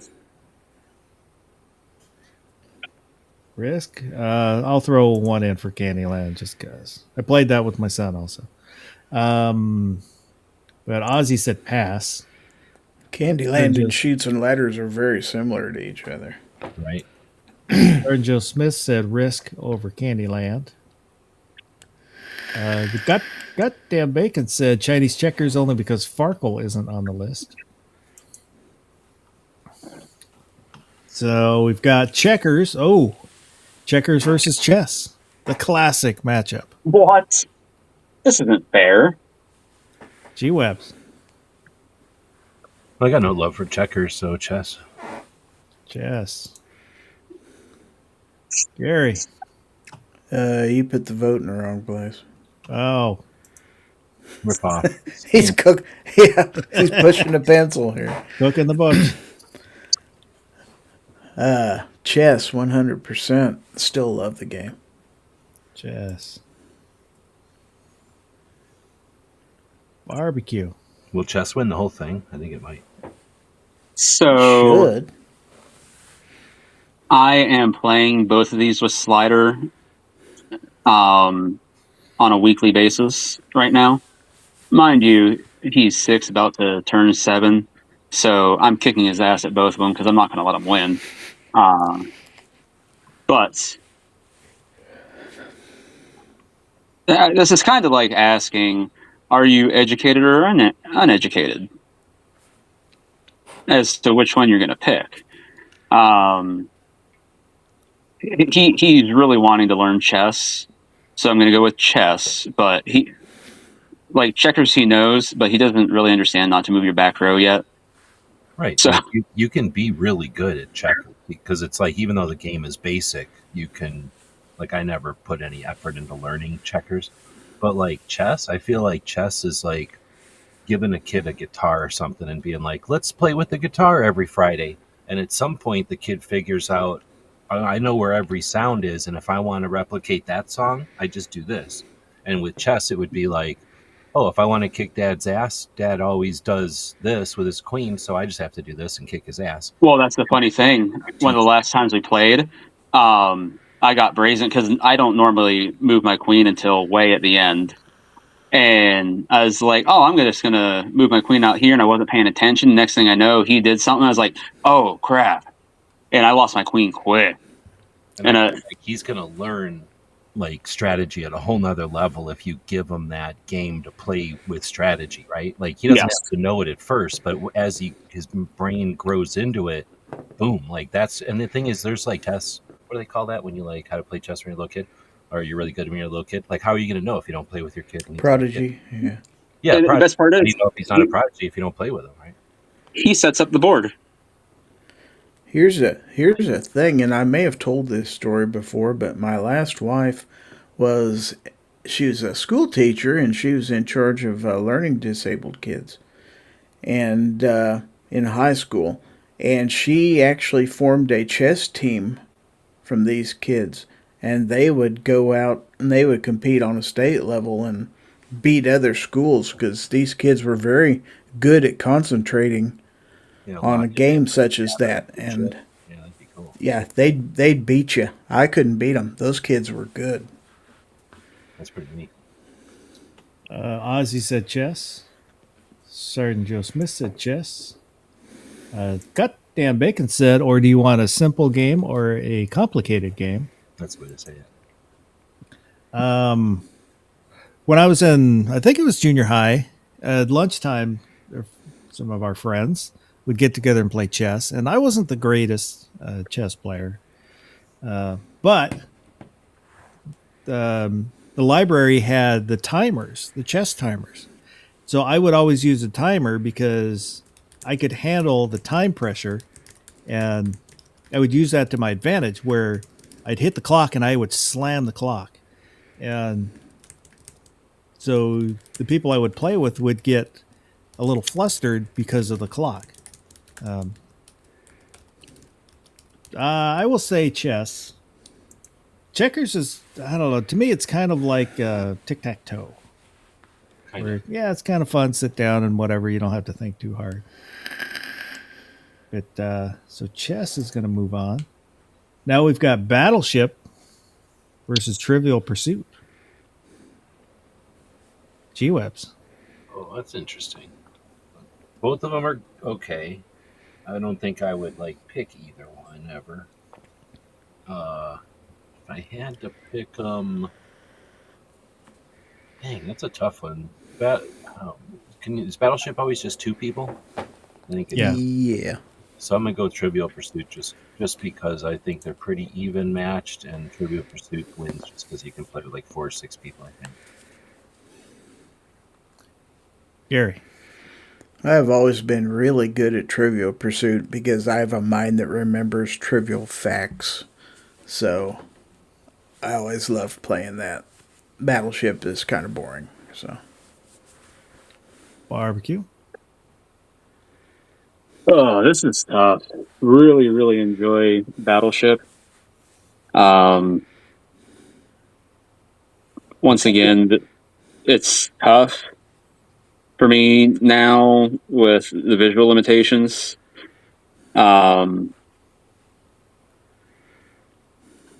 Also, really enjoy Trivial Pursuit. So I'm gonna have to just go with that one because I can always have somebody just read the card. I was gonna say I think I've heard of, or maybe seen it in a movie or something, but you can play Battleship with like a graph paper and more than one person, because in real life you could have 3 different entities in the ocean or whatever. So everybody takes a piece of graph paper, writes their boats on there, and then whenever somebody drops a bomb or whatever, drops a torpedo or whatever the words are, everybody just says it. So rarely is there somebody on the same grid or whatever. Anyway, I think there is a way to play I Battleship. guess you could. Yeah. Yeah. One thing we would with graph paper, you can draw a racetrack. Draw your whatever shape racetrack you want. The double lines, and then each move you can speed up one square or slow down one square, Oh, that's and then you race, and that way you have to manage your speed so you don't run into the wall or what. Well, if you're camping or something like that, that was always fun. You don't have anything to do. You just draw a racetrack real quick, and then you can. we played games like that on the bus too, like because you could just open up a spiral thing of graph paper and play some of them games, and if you didn't finish whatever, maybe you could play like 2 or 3 games depending on what they were. The Goddamn Bacon is asking, did anyone play the electronic version of Battleship? I love playing the advanced settings with special weapons for each ship. I have not played that. I feel like I had a version with batteries, or somebody did when I was a kid, but that sounds like way more elaborate. I think that thing just had batteries and like a noise. Oh, Ozzy said Trivial Pursuit. Sergeant Joe Smith said Battleship. I'm going to go Trivial Pursuit. I'm a trivial also person. has like 1,000 flavors of it, or like add-ons or whatever. Like you can keep buying Trivial Pursuit, like TV edition, like movie edition, like Old West edition, right? Like you can just keep getting add-ons to it. I know it might just be that I would play Battle. The only person I ever played Battleship was my older sister. And when we played games, it was 50-50 whether there'd be a winner or just be a fist fight. So now both. we've got Stratego versus Trouble. Stratego is pretty fun, and what's the other one? Is a baby game. So Trouble. Well, Trouble was one of the first games that had the little dice in the bubble. So you push the bubble down and it would and I bounce your dice I around. was personally offended as soon as those things came out. I'm like, you don't trust me with choking on these dice or whatever you think I'm going to do with these dice. Like, I hated that. But it was also just dumb. Like you'd click that bubble and then you just move your little thing. I don't know. I didn't like it, but Stratego I kind of really did like. It was kind of like Battleship and chess or checkers kind of mixed together. I thought that was a pretty fun game. It could get frustrating sometimes. They push the bubble and the dice would bounce straight up and down and wouldn't roll. Gary. I don't think I ever played either one of these games, but the only one I've heard of is Stratego, so I'll vote for it. Stratego had like these little pieces, so you get these little They had pieces and different ranks. yeah, like, Right, I remember seeing it like on commercials and stuff, but I never actually knew anybody who had it. it was kind of like chess, but only you know what it's like. Battleship and chess mixed, maybe. Like you know what your pieces are, and you're pushing them against them, and you might be pushing like a low-ranking sergeant or something, and then you're pushing it up against one of their lieutenants. Whenever the fight happens, they would win, and eventually you'd figure out like, oh, that's their like lieutenant walking around. I'm not going to go fight that guy until I bring. Well, that's what you could use your low pieces, to kind of feed like around. pawn, is to Yeah. figure out what if you think that piece is a certain. Yeah. And you want to check, you can That's I think the way to cannon fodder the guy. It was like chess where the other person doesn't know your pieces. They have to figure out your pieces, and then they have to track your pieces. So, and it was more like checkers in the respect that there was like a ton of pieces on the board, and it was attrition. You were going to lose a bunch of pieces figuring out the opponent's thing. Yeah, I just thought it was a neat game, and I think it was like you have these little battles, and whoever had more of the opponent's pieces. Well, won. you have flags, so the goal is to get their flag. Oh, okay. And then Trouble was some dumb baby game where there was like the dice were stuck in the game so you wouldn't lose them or swallow them. And then, but there was like another piece that you could swallow that you moved around on like a Lego looking board. So like the pieces were like Legos on the board. It was probably like one step above like a Candyland. Barbecue. Say barbecue. Yep. Never played Stratego. Trouble is like it's like sorry for toddlers. So I'm going to have to go for Trouble just because I played that. Kids enjoy it. So with that. That's probably another reason, right? Like a little kid can't roll dice, but they can smash on that bubble. Yep. Yeah, I didn't think of that. Well, that, and it's not so many rules like, Sorry has, where this card, move backward 4 spaces or switch places with an opponent. Well, it's all random, right? Like there's no skill in these little baby games. You just go through the paces, and you could probably, as an adult, fuck with it so that the baby wins, but you know what I mean? Like the baby doesn't have to make any decisions or like choose nothing. They just click the bubble and move that many spaces type of shit. Pretty much. Ozzy said pass. Sergeant Joe Smith said trouble cause. Trouble cause that's what we had. The goddamn bacon said they also put plastic windows in those 8 balls so you wouldn't drink the blue water out of them. Trying to ask it a question. I'm gonna go Stratego. I loved playing Stratego. I wonder if there's an electronic version of it that you can play online. I would think Probably is, right? So now Monopoly versus Sorry. I don't remember Sorry. So sorry. I'm going with Monopoly. Monopoly. Gary. Oh. Is Sorry a card game or a dice game or? It's a board game that uses cards, and then the cards have numbers with instructions on them that tell you can move this many spaces. Some of them say, like the 11 is move 11 or split between, or no, you can trade spaces with an opponent. Or no, that one's split between 3 pawns. There's one where you can switch places with an opponent. The 4s move backwards 4 spaces. All a one There's or a two lines gets in you at a some home. spots where you can, if you land on one end, you can slide forward a bunch Oh, of that's space. Yep. because it was like sorry because you're not only going down the line, but you're pushing people out of the way. So it's like a more Well, there's an handle. actual If you sorry land, card where like, you go from your start position and you can go anywhere on the board to somebody else and bump them and send them back to start. That's right. Okay, so it was more like a yeah. I remember now that game, but it's still I would call it a baby game, right?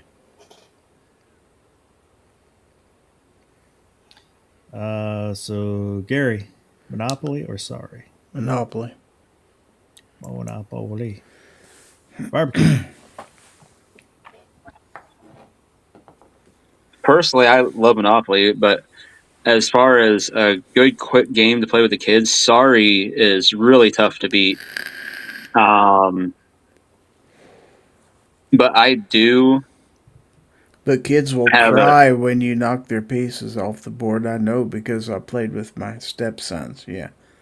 oh yeah, I do at one time have a 12-game win streak in Monopoly until my mother and sister conspired to make me lose it. So I don't count that really because that was bullshit. But if you actually count that loss, my new win streak is 2, and will continue. So I'm going with Monopoly. Monopoly. Ozzy said Monopoly. Sorry, Joe Smith said Monopoly. I am gonna go Monopoly. Well, I would play with my older sister, and we would just play one on one, and it would always end up the same way. She would buy all the high priced properties. I would buy the low priced property, and we'd tie, and then fist fight. Nice. Honestly, if you can do it fast enough, Slumlord is the way to go. But you've got to put up your hotels fast. And If you get can all the do that, railroads. I would always cheat. I would steal money from the bank. the railroads are a lot like getting the high price properties. They don't really become a factor until the game goes on longer. You got to get them all in order for them to really add up. Yeah. That too. So if for some reason you can manage to do that early in the game, then it works out. But if you can get the slumlord properties like the blues and the violet, even the orange, and really just the blue and the violet, and own that corner, get hotels up quickly in the game, you'll win every time. Now, I read one time the most commonly landed on space on a Monopoly board is Illinois Avenue, which is over in the red properties, I believe, on the far Yes. side of the board. Yeah, well, my younger sisters and then my son when he was younger, all the board games, I would always cheat. No matter, just basically it's win if you can, lose if you must, but always cheat, and just to make it fun for me. And then while we were playing, at some point I would make the cheating obvious, so they would get upset, and then I would have a good laugh. Oh, that's the I'm gonna best go- part of it. Oh, sorry. Oh no, I was just saying I'm going to go Monopoly, but I think I already went Monopoly. So, Monopoly. We should I was play just gonna Monopoly say- sometime. We should. Should bring it to Thunder on the Prairie. We should. I don't But- have one. Is there a way to play it on an electronic thing that you just share the screen and play it live? Yeah, there used to be, anyway. Yeah, there used to be. So do that. It's not as satisfying to get upset and flip Yeah. iPad versus No, but I always board thought with pieces on it. the way I like to play it, instead of actually handing out the paper money, is just take the amount of money and write it on a piece of paper, and then you could just add or subtract. That way you don't have to handle all that damn cash, because that's stupid. tally it on a piece of paper. That's smart. I Hmm. don't think I've ever played it that way. Yeah, Gary's playing the fiat currency game. No, that's smart though. And all the times we played camping, That's we always so had he money. can control the bank. He's being his own Rockefeller. What we did a lot is go to the He's store. going to And start sinking Titanic. It's more like the Federal Reserve. I'm in charge of the Federal Reserve. we would buy fake money from like a toy store and use that as our money and use the Monopoly board. But like our money would get destroyed, so we'd have to end up buying money just to use. And we never thought of just doing it on a piece of paper. Fuck, I can't believe we never thought Trump of is taking on the Fed. So let's see what happens with that. If he's alive. Now we've got Clue versus the Game of Life. G-Webs. Clue. Life is too fucking long. Clue. Gary. Live. Life. Barbecue. So, I'm just going to add an addendum to my Monopoly win streak. That has all occurred since I've been blind, and I can't count my spaces, so nobody gets to say that I cheated. Like, I can't even see what I rolled, so people have to tell me what I rolled. So, I don't even get to cheat to win. And Clue, for sure. Clue. Oops. This one's going to the chat, so we need some votes out there. I'm going Game of Life. I enjoyed playing Game of Life. I didn't mind it, but it's definitely one of those games you have to like be a sleepover or maybe like camping or something, and everyone agrees to play and like plans to play. It's not like on a whim you just play Life. Robert Moore brings up Milborn's. Milborn.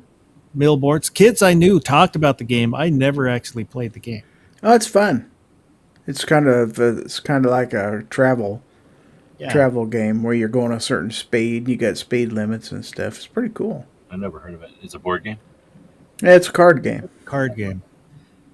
I knew lots of kids who would talk about it, but I just never played it. I think Milborn translates to milestones. It's French, but Well, Milborn and Coupe Farah. The game's the purpose of the game is to run away as fast as possible and throw a white flag out as you're running away. So we've got one Clue and one Life, so we need one more vote. then we'd have to throw in games like Uno and Phase 10 and stuff like. That's a whole nother board.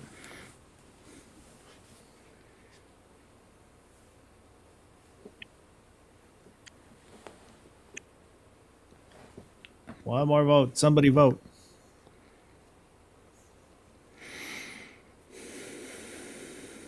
We'll give it a minute here. Just one vote. Just need one. You can be the difference. Your vote matters.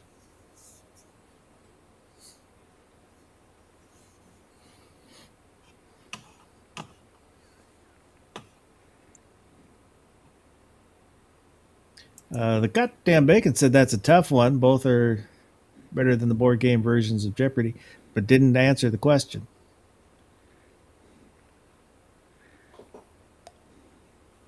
Answer the question.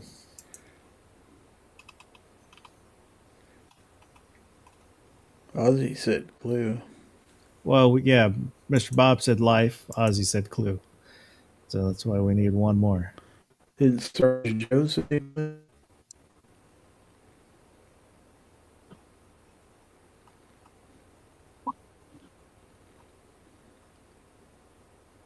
Did he say? Yeah. Oh, Clue. So Clue's going to move on. I missed that.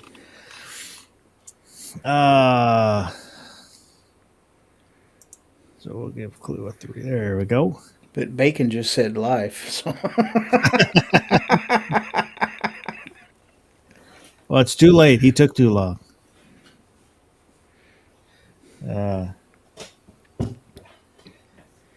He tarried. So now we've got Shoots and Ladders versus Risk. G-Webs. Ugh, baby game versus even worse than life. So, what win before Clue? I'm gonna go with Risk, I guess. It's gonna lose to Clue. Risk. Gary? Risk. Risk. Barbecue. I mean, I'd play Risk with like you guys, but like the kids when I was a kid, we were playing Risk like we were essentially fighting with each other, like you're saying, like with your sister and stuff. So we'd get into like we'd hate each other after playing or something. So like I just remember it not being all that pleasant, but we would be playing for fucking hours. Never played Risk. Always wanted to, but like I said, never could find anybody to play that game.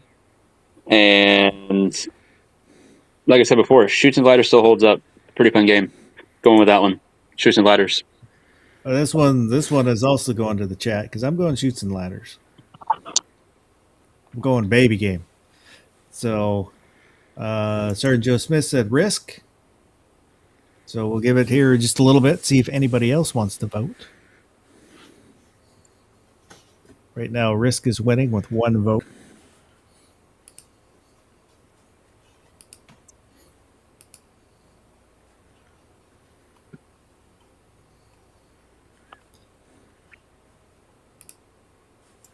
I have one of the guys that we get together quarterly for lunch for lunch. Guys that I've known since junior. Oh, I think I've known all of them since junior high.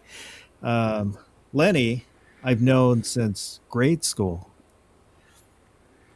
since probably kindergarten, and him and a group of his friends do board games. They get together. I guess he has a huge stack of board games that they'll pick one when they get together and play them.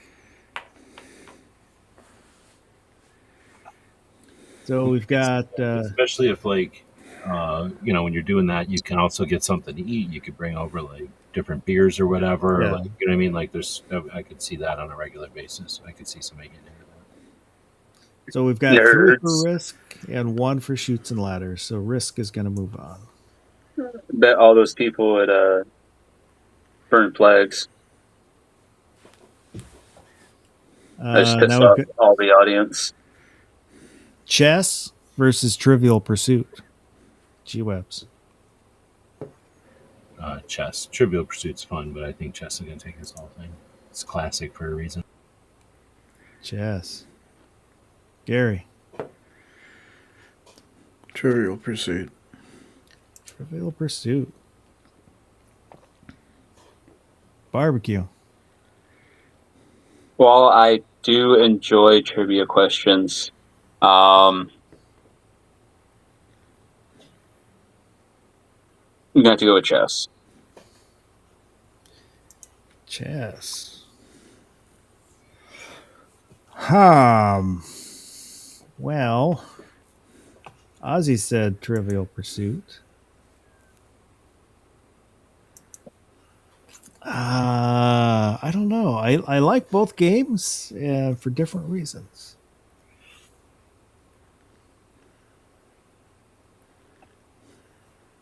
I'm gonna go. Yeah, I'm gonna go chess. I almost went Trivial Pursuit, but I'm gonna go chess. Sergeant Joe Smith said chess.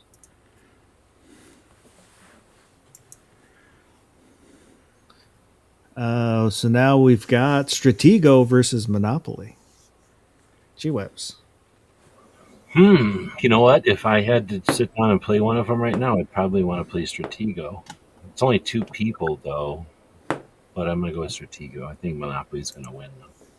Stratego. Gary. Monopoly. Monopoly. Barbecue. Monopoly. Monopoly. Well, this is going to the chat. I'm going Stratego. I enjoy Stratego more than Monopoly. It's like faster.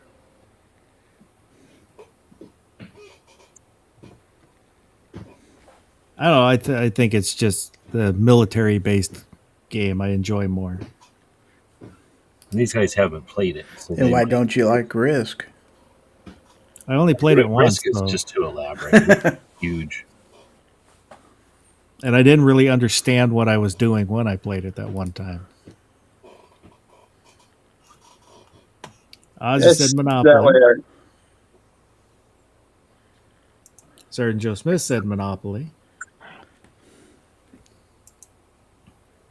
We'll give it here a minute, see if anybody else wants to vote. What were you saying, Barbecue? I'm gonna say it's usually that way everybody's first time.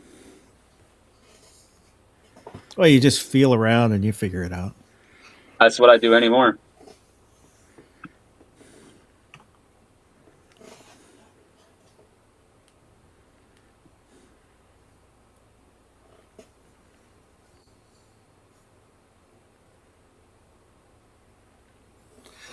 Oh, well, nobody else is voting. So I think it's going to go to Monopoly. All right. And I know it's probably everybody's kind of listening while doing other stuff, so it takes them a minute to get back. But for the sake of time, Monopoly is going to move on.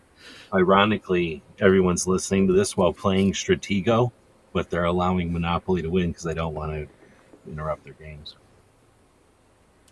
Now, Clue versus Risk. G-Webs. Risk. Risk. Gary. Risk. I think Clue will win.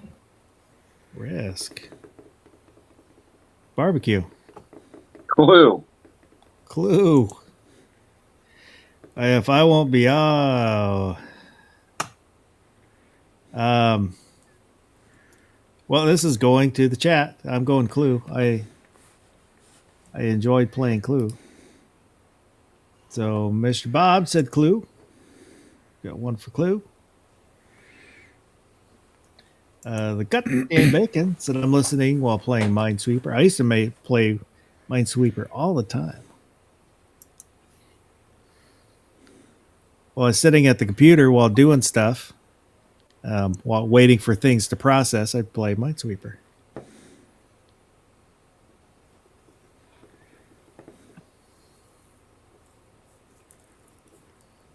And I really have wanted for a while to make a gaming channel of just playing Minesweeper. Just because it's the stupidest idea in the world and makes me laugh. And the thing is, that would get like 500,000 subs in a week.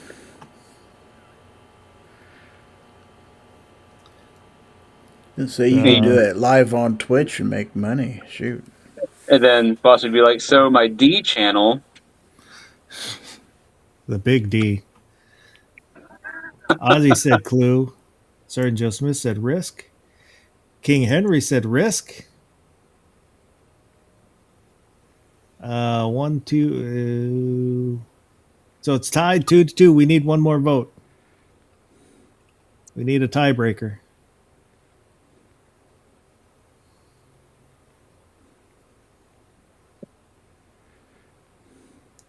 We'll give it a minute. One more vote. Somebody out there, one more vote.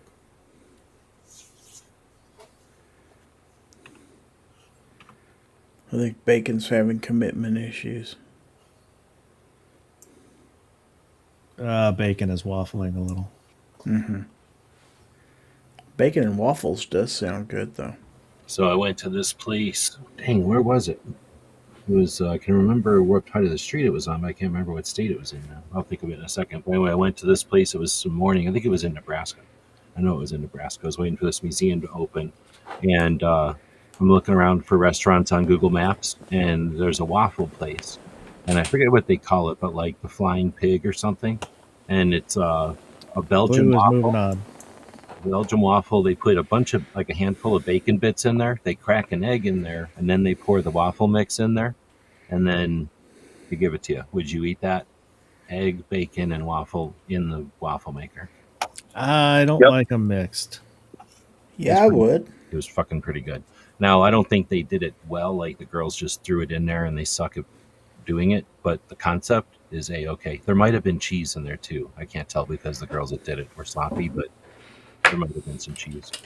Because if I'm eating waffles, it's gonna probably have maple syrup, maybe jam, Oh no, yeah. This is and I don't like sweet bacon. no, I hear you there, but I don't put. I usually take a Belgian waffle and make a egg and bacon taco out of that, and if anything, I'll put hot sauce on that. I don't put any kind of savory or any kind of sweet stuff on that. I keep hitting the pin timers instead of my mute. So now we've got chess versus Monopoly. G-Webs. Me, chess. Chess. Gary. So how many people's playing? That's a good point. If you got a big group, you got to play Monopoly. It's true. But if it's just 2 people, chess every day. Well, this is just which game do you like better? Which is the better game? Well, chess is centuries old, so we'll go with chess. There was all the controversial shit about the American flag earlier, but as soon as you said you don't like sweet bacon, you lost more subs right there. Yeah. I don't. I like it savory. I don't like maple syrup on bacon or sausage. I went want- to this place I called want the sausages and the bacon to have their flavor, and then sweet can go on waffles or pancakes. Do you like glazed ham? No, it's gross. I do like glazed ham. I don't. No, it's gross. I like them with you. Sweet can go over there for dessert later or on a separate plate or something. I went to a place that gave you like 5 pieces of bacon on a piece of wood. It was expensive, and it was like 5 different kinds of bacon, and one of them was like dipped in some kind of syrup, and it was I'm like, what the fuck is the point of this? It's like a candy. Barbecue. Well, that is a thing, candied bacon. Is this the finals? No. One more. This should be the friggin' finals. Just saying. The winner of this is going to go against Clue.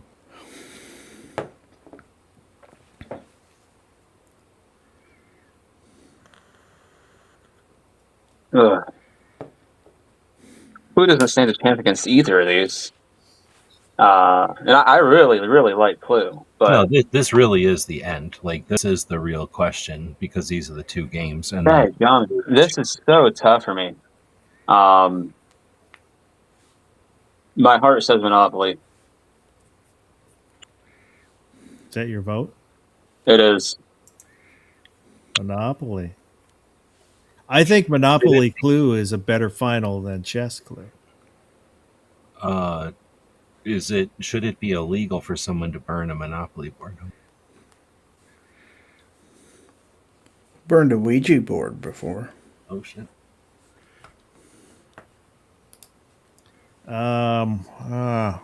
That's really not a game per se. Although it's sold as a game. Sarah Joe Smith said Monopoly.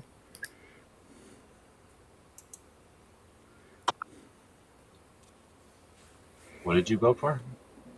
I didn't vote yet. Gonna vote chess. So it's a battle of C games. Clue versus chess. G-Webs.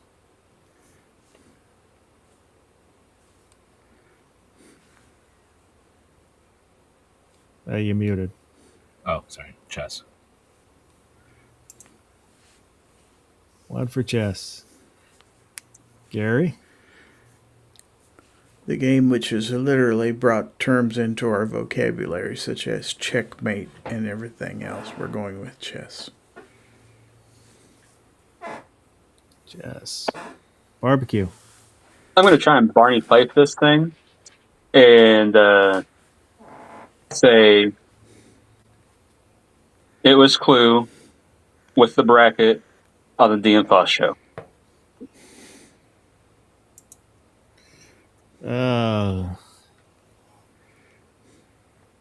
Ozzy said if I get the race car Monopoly. I'm gonna have to say chess. So chess 1. It is the best board game. I mean, that was the correct answer, but I just wanted to see if some upset would happen. Now we're gonna have to bring a chessboard to Thunder on the Prairie. I don't own a chessboard anymore. Oh, really? I suck at chess. You mean travel ones and stuff? Actually, I've got one. It's just it's wood, but it's I don't know. I want to half get inch another thick. backgammon set too. I used to love to play that game. Never played it. Never. Really? Always saw it on It's the back. super fun, man. Yeah, it's one of the game that's like chess. It's been around since the olden days. So this is when I was a kid. We had I guess they're called 3M bookshelf games. There was a shit ton of them, dozens and dozens. This is just pictures I found on the internet, but they would look like this on your bookshelf, and then the fronts of them were like this, and they kind of opened up all the same way. But this one is my favorite. Probably it's called Twix. It was this guy, and you'd get this board. It was a plastic board with holes in it, and you'd get this like castle, or what do you call, like tower pieces, and then these other pieces. So if you think of a game like the laser cycles in Tron, it's basically that game, except with like mechanical pieces that you have to like. So you'd put like an upright down, and then you could span to it, and you would try to block your opponent. Your opponent's trying to go from one side to the other, and you're trying to go from this side to the other. And every time you put down a tower, your opponent can. So it's this like blocking game, and it was super fun. And you had a ton of like little plastic pieces. Here's another way of looking at it. And you would I know I've played something like that on paper. Yeah. We've drawn out with like graph paper, the right? game. And Yeah. so it's just super fun. This one is pieces of metal. Like it was so fun to play because these are little pieces of metal, and I forget the rules, but it was sort of like a Othello chess type of thing, or checkers, I mean. This was one of my favorites. It was called like Feudal or something. And again, you'd have this like plastic board with spots, and the greens were like forests or something. So it was like a kind of a basic version of like a Risk type of game. But you had these little plastic figurines that each one of them had different powers and shit. So it was kind of like a chess, but it was just fucking incredible as a little kid. Everybody else was playing like Monopoly and shit. This thing again is like, I think that was stone and metal. So it was just a whole nother level when you're playing with little pieces of metal and stone and stuff. This was one of my favorites too, that I can't remember how to play it anymore, but you get these cards that there was like these equivalents. It was sort of like Uno, but like a trading game. It was called Bazaar, and it was like a trading game, but it was sort of like Uno. You didn't have to know nothing, but it was just how fast you could like add or calculate the different colored dots. It was just a fun game for like little kids to play. I forget this one, but again, just to show you, like the box would open and you'd have some sort of an arrangement, but it was hardly like, they were always different. They're probably for like based on other countries or something games. And this was just kind of a version of Monopoly that was more like a stockbroker game. Anyway, so that's just to show you, like, they were at a different level of like using metal and wood and plastics and shit when everybody else was. This was at the same time that they were coming out with like all the stuff we've just been talking about. It's just, I don't know if these were for adults or what the hell, but my parents or my mom, I guess, we probably had this many, and I played probably a half of them. Half of them I didn't understand the rules or were too boring or something, but there was a good half of them that were just at a whole nother level from like a Monopoly or something. And now it looks like people buy them because you can get them all over the place. They're not like, they made them by the thousands or whatever. There's looks like a lot of people get together and play these things still. Just from when I was picking up all these pictures online. How do I stop sharing it on this button? When I was, I think in grade school, I bought the chessboard from a pawn shop. It was white and green quartz, and the pieces. I think there's nothing on the screen now. Yeah. There you go. The pieces, one side was white and the other was the green quartz, and they were little carved Polynesian figures. Oh, that'd be cool. Not sure what happened to that. Anybody ever own a 4D chess from Star Trek or something? I've seen it at Las Vegas one time, and I was like, not able to buy it, but I thought it would have been kind of cool to own that just to play it, sometimes. But it's a real game, I guess. It's like the one Spock plays where there's like 4 chessboards or 3 chessboards maybe, and you go up and down between them or something. I have not.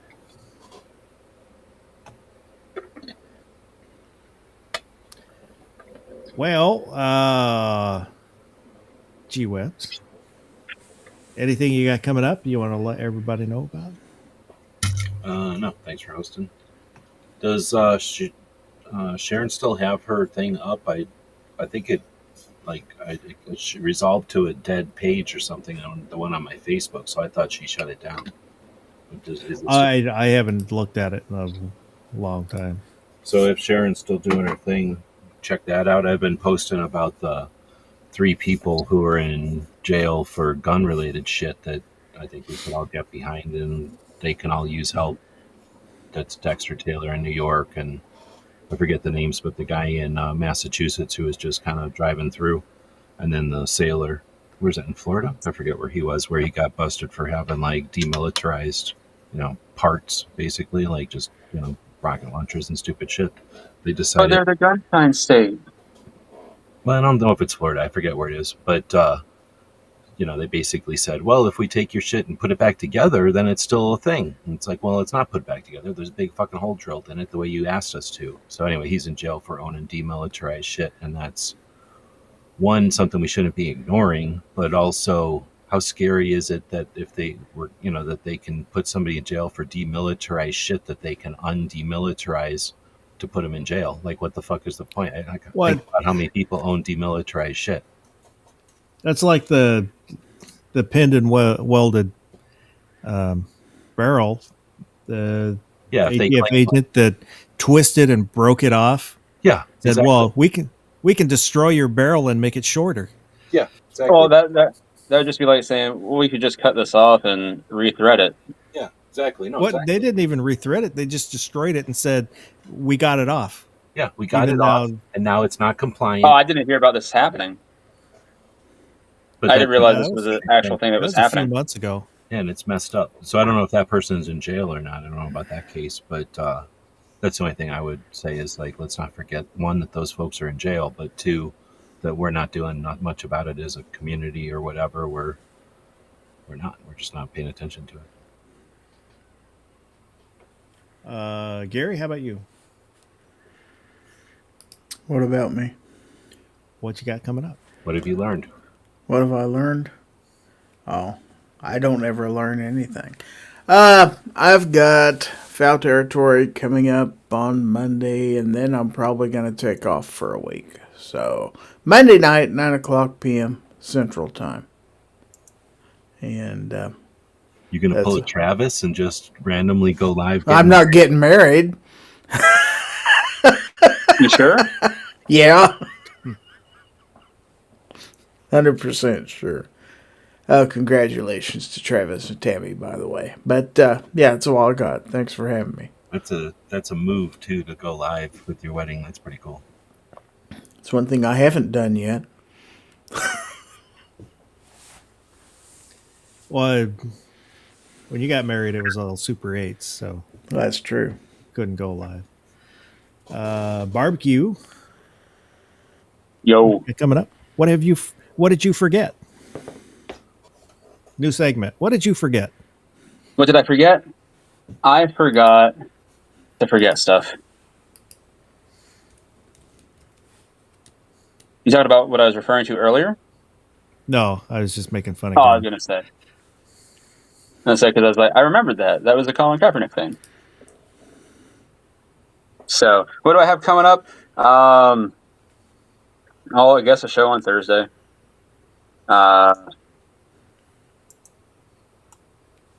Really just that. And say, I've been editing photos all night while I've been going through the show.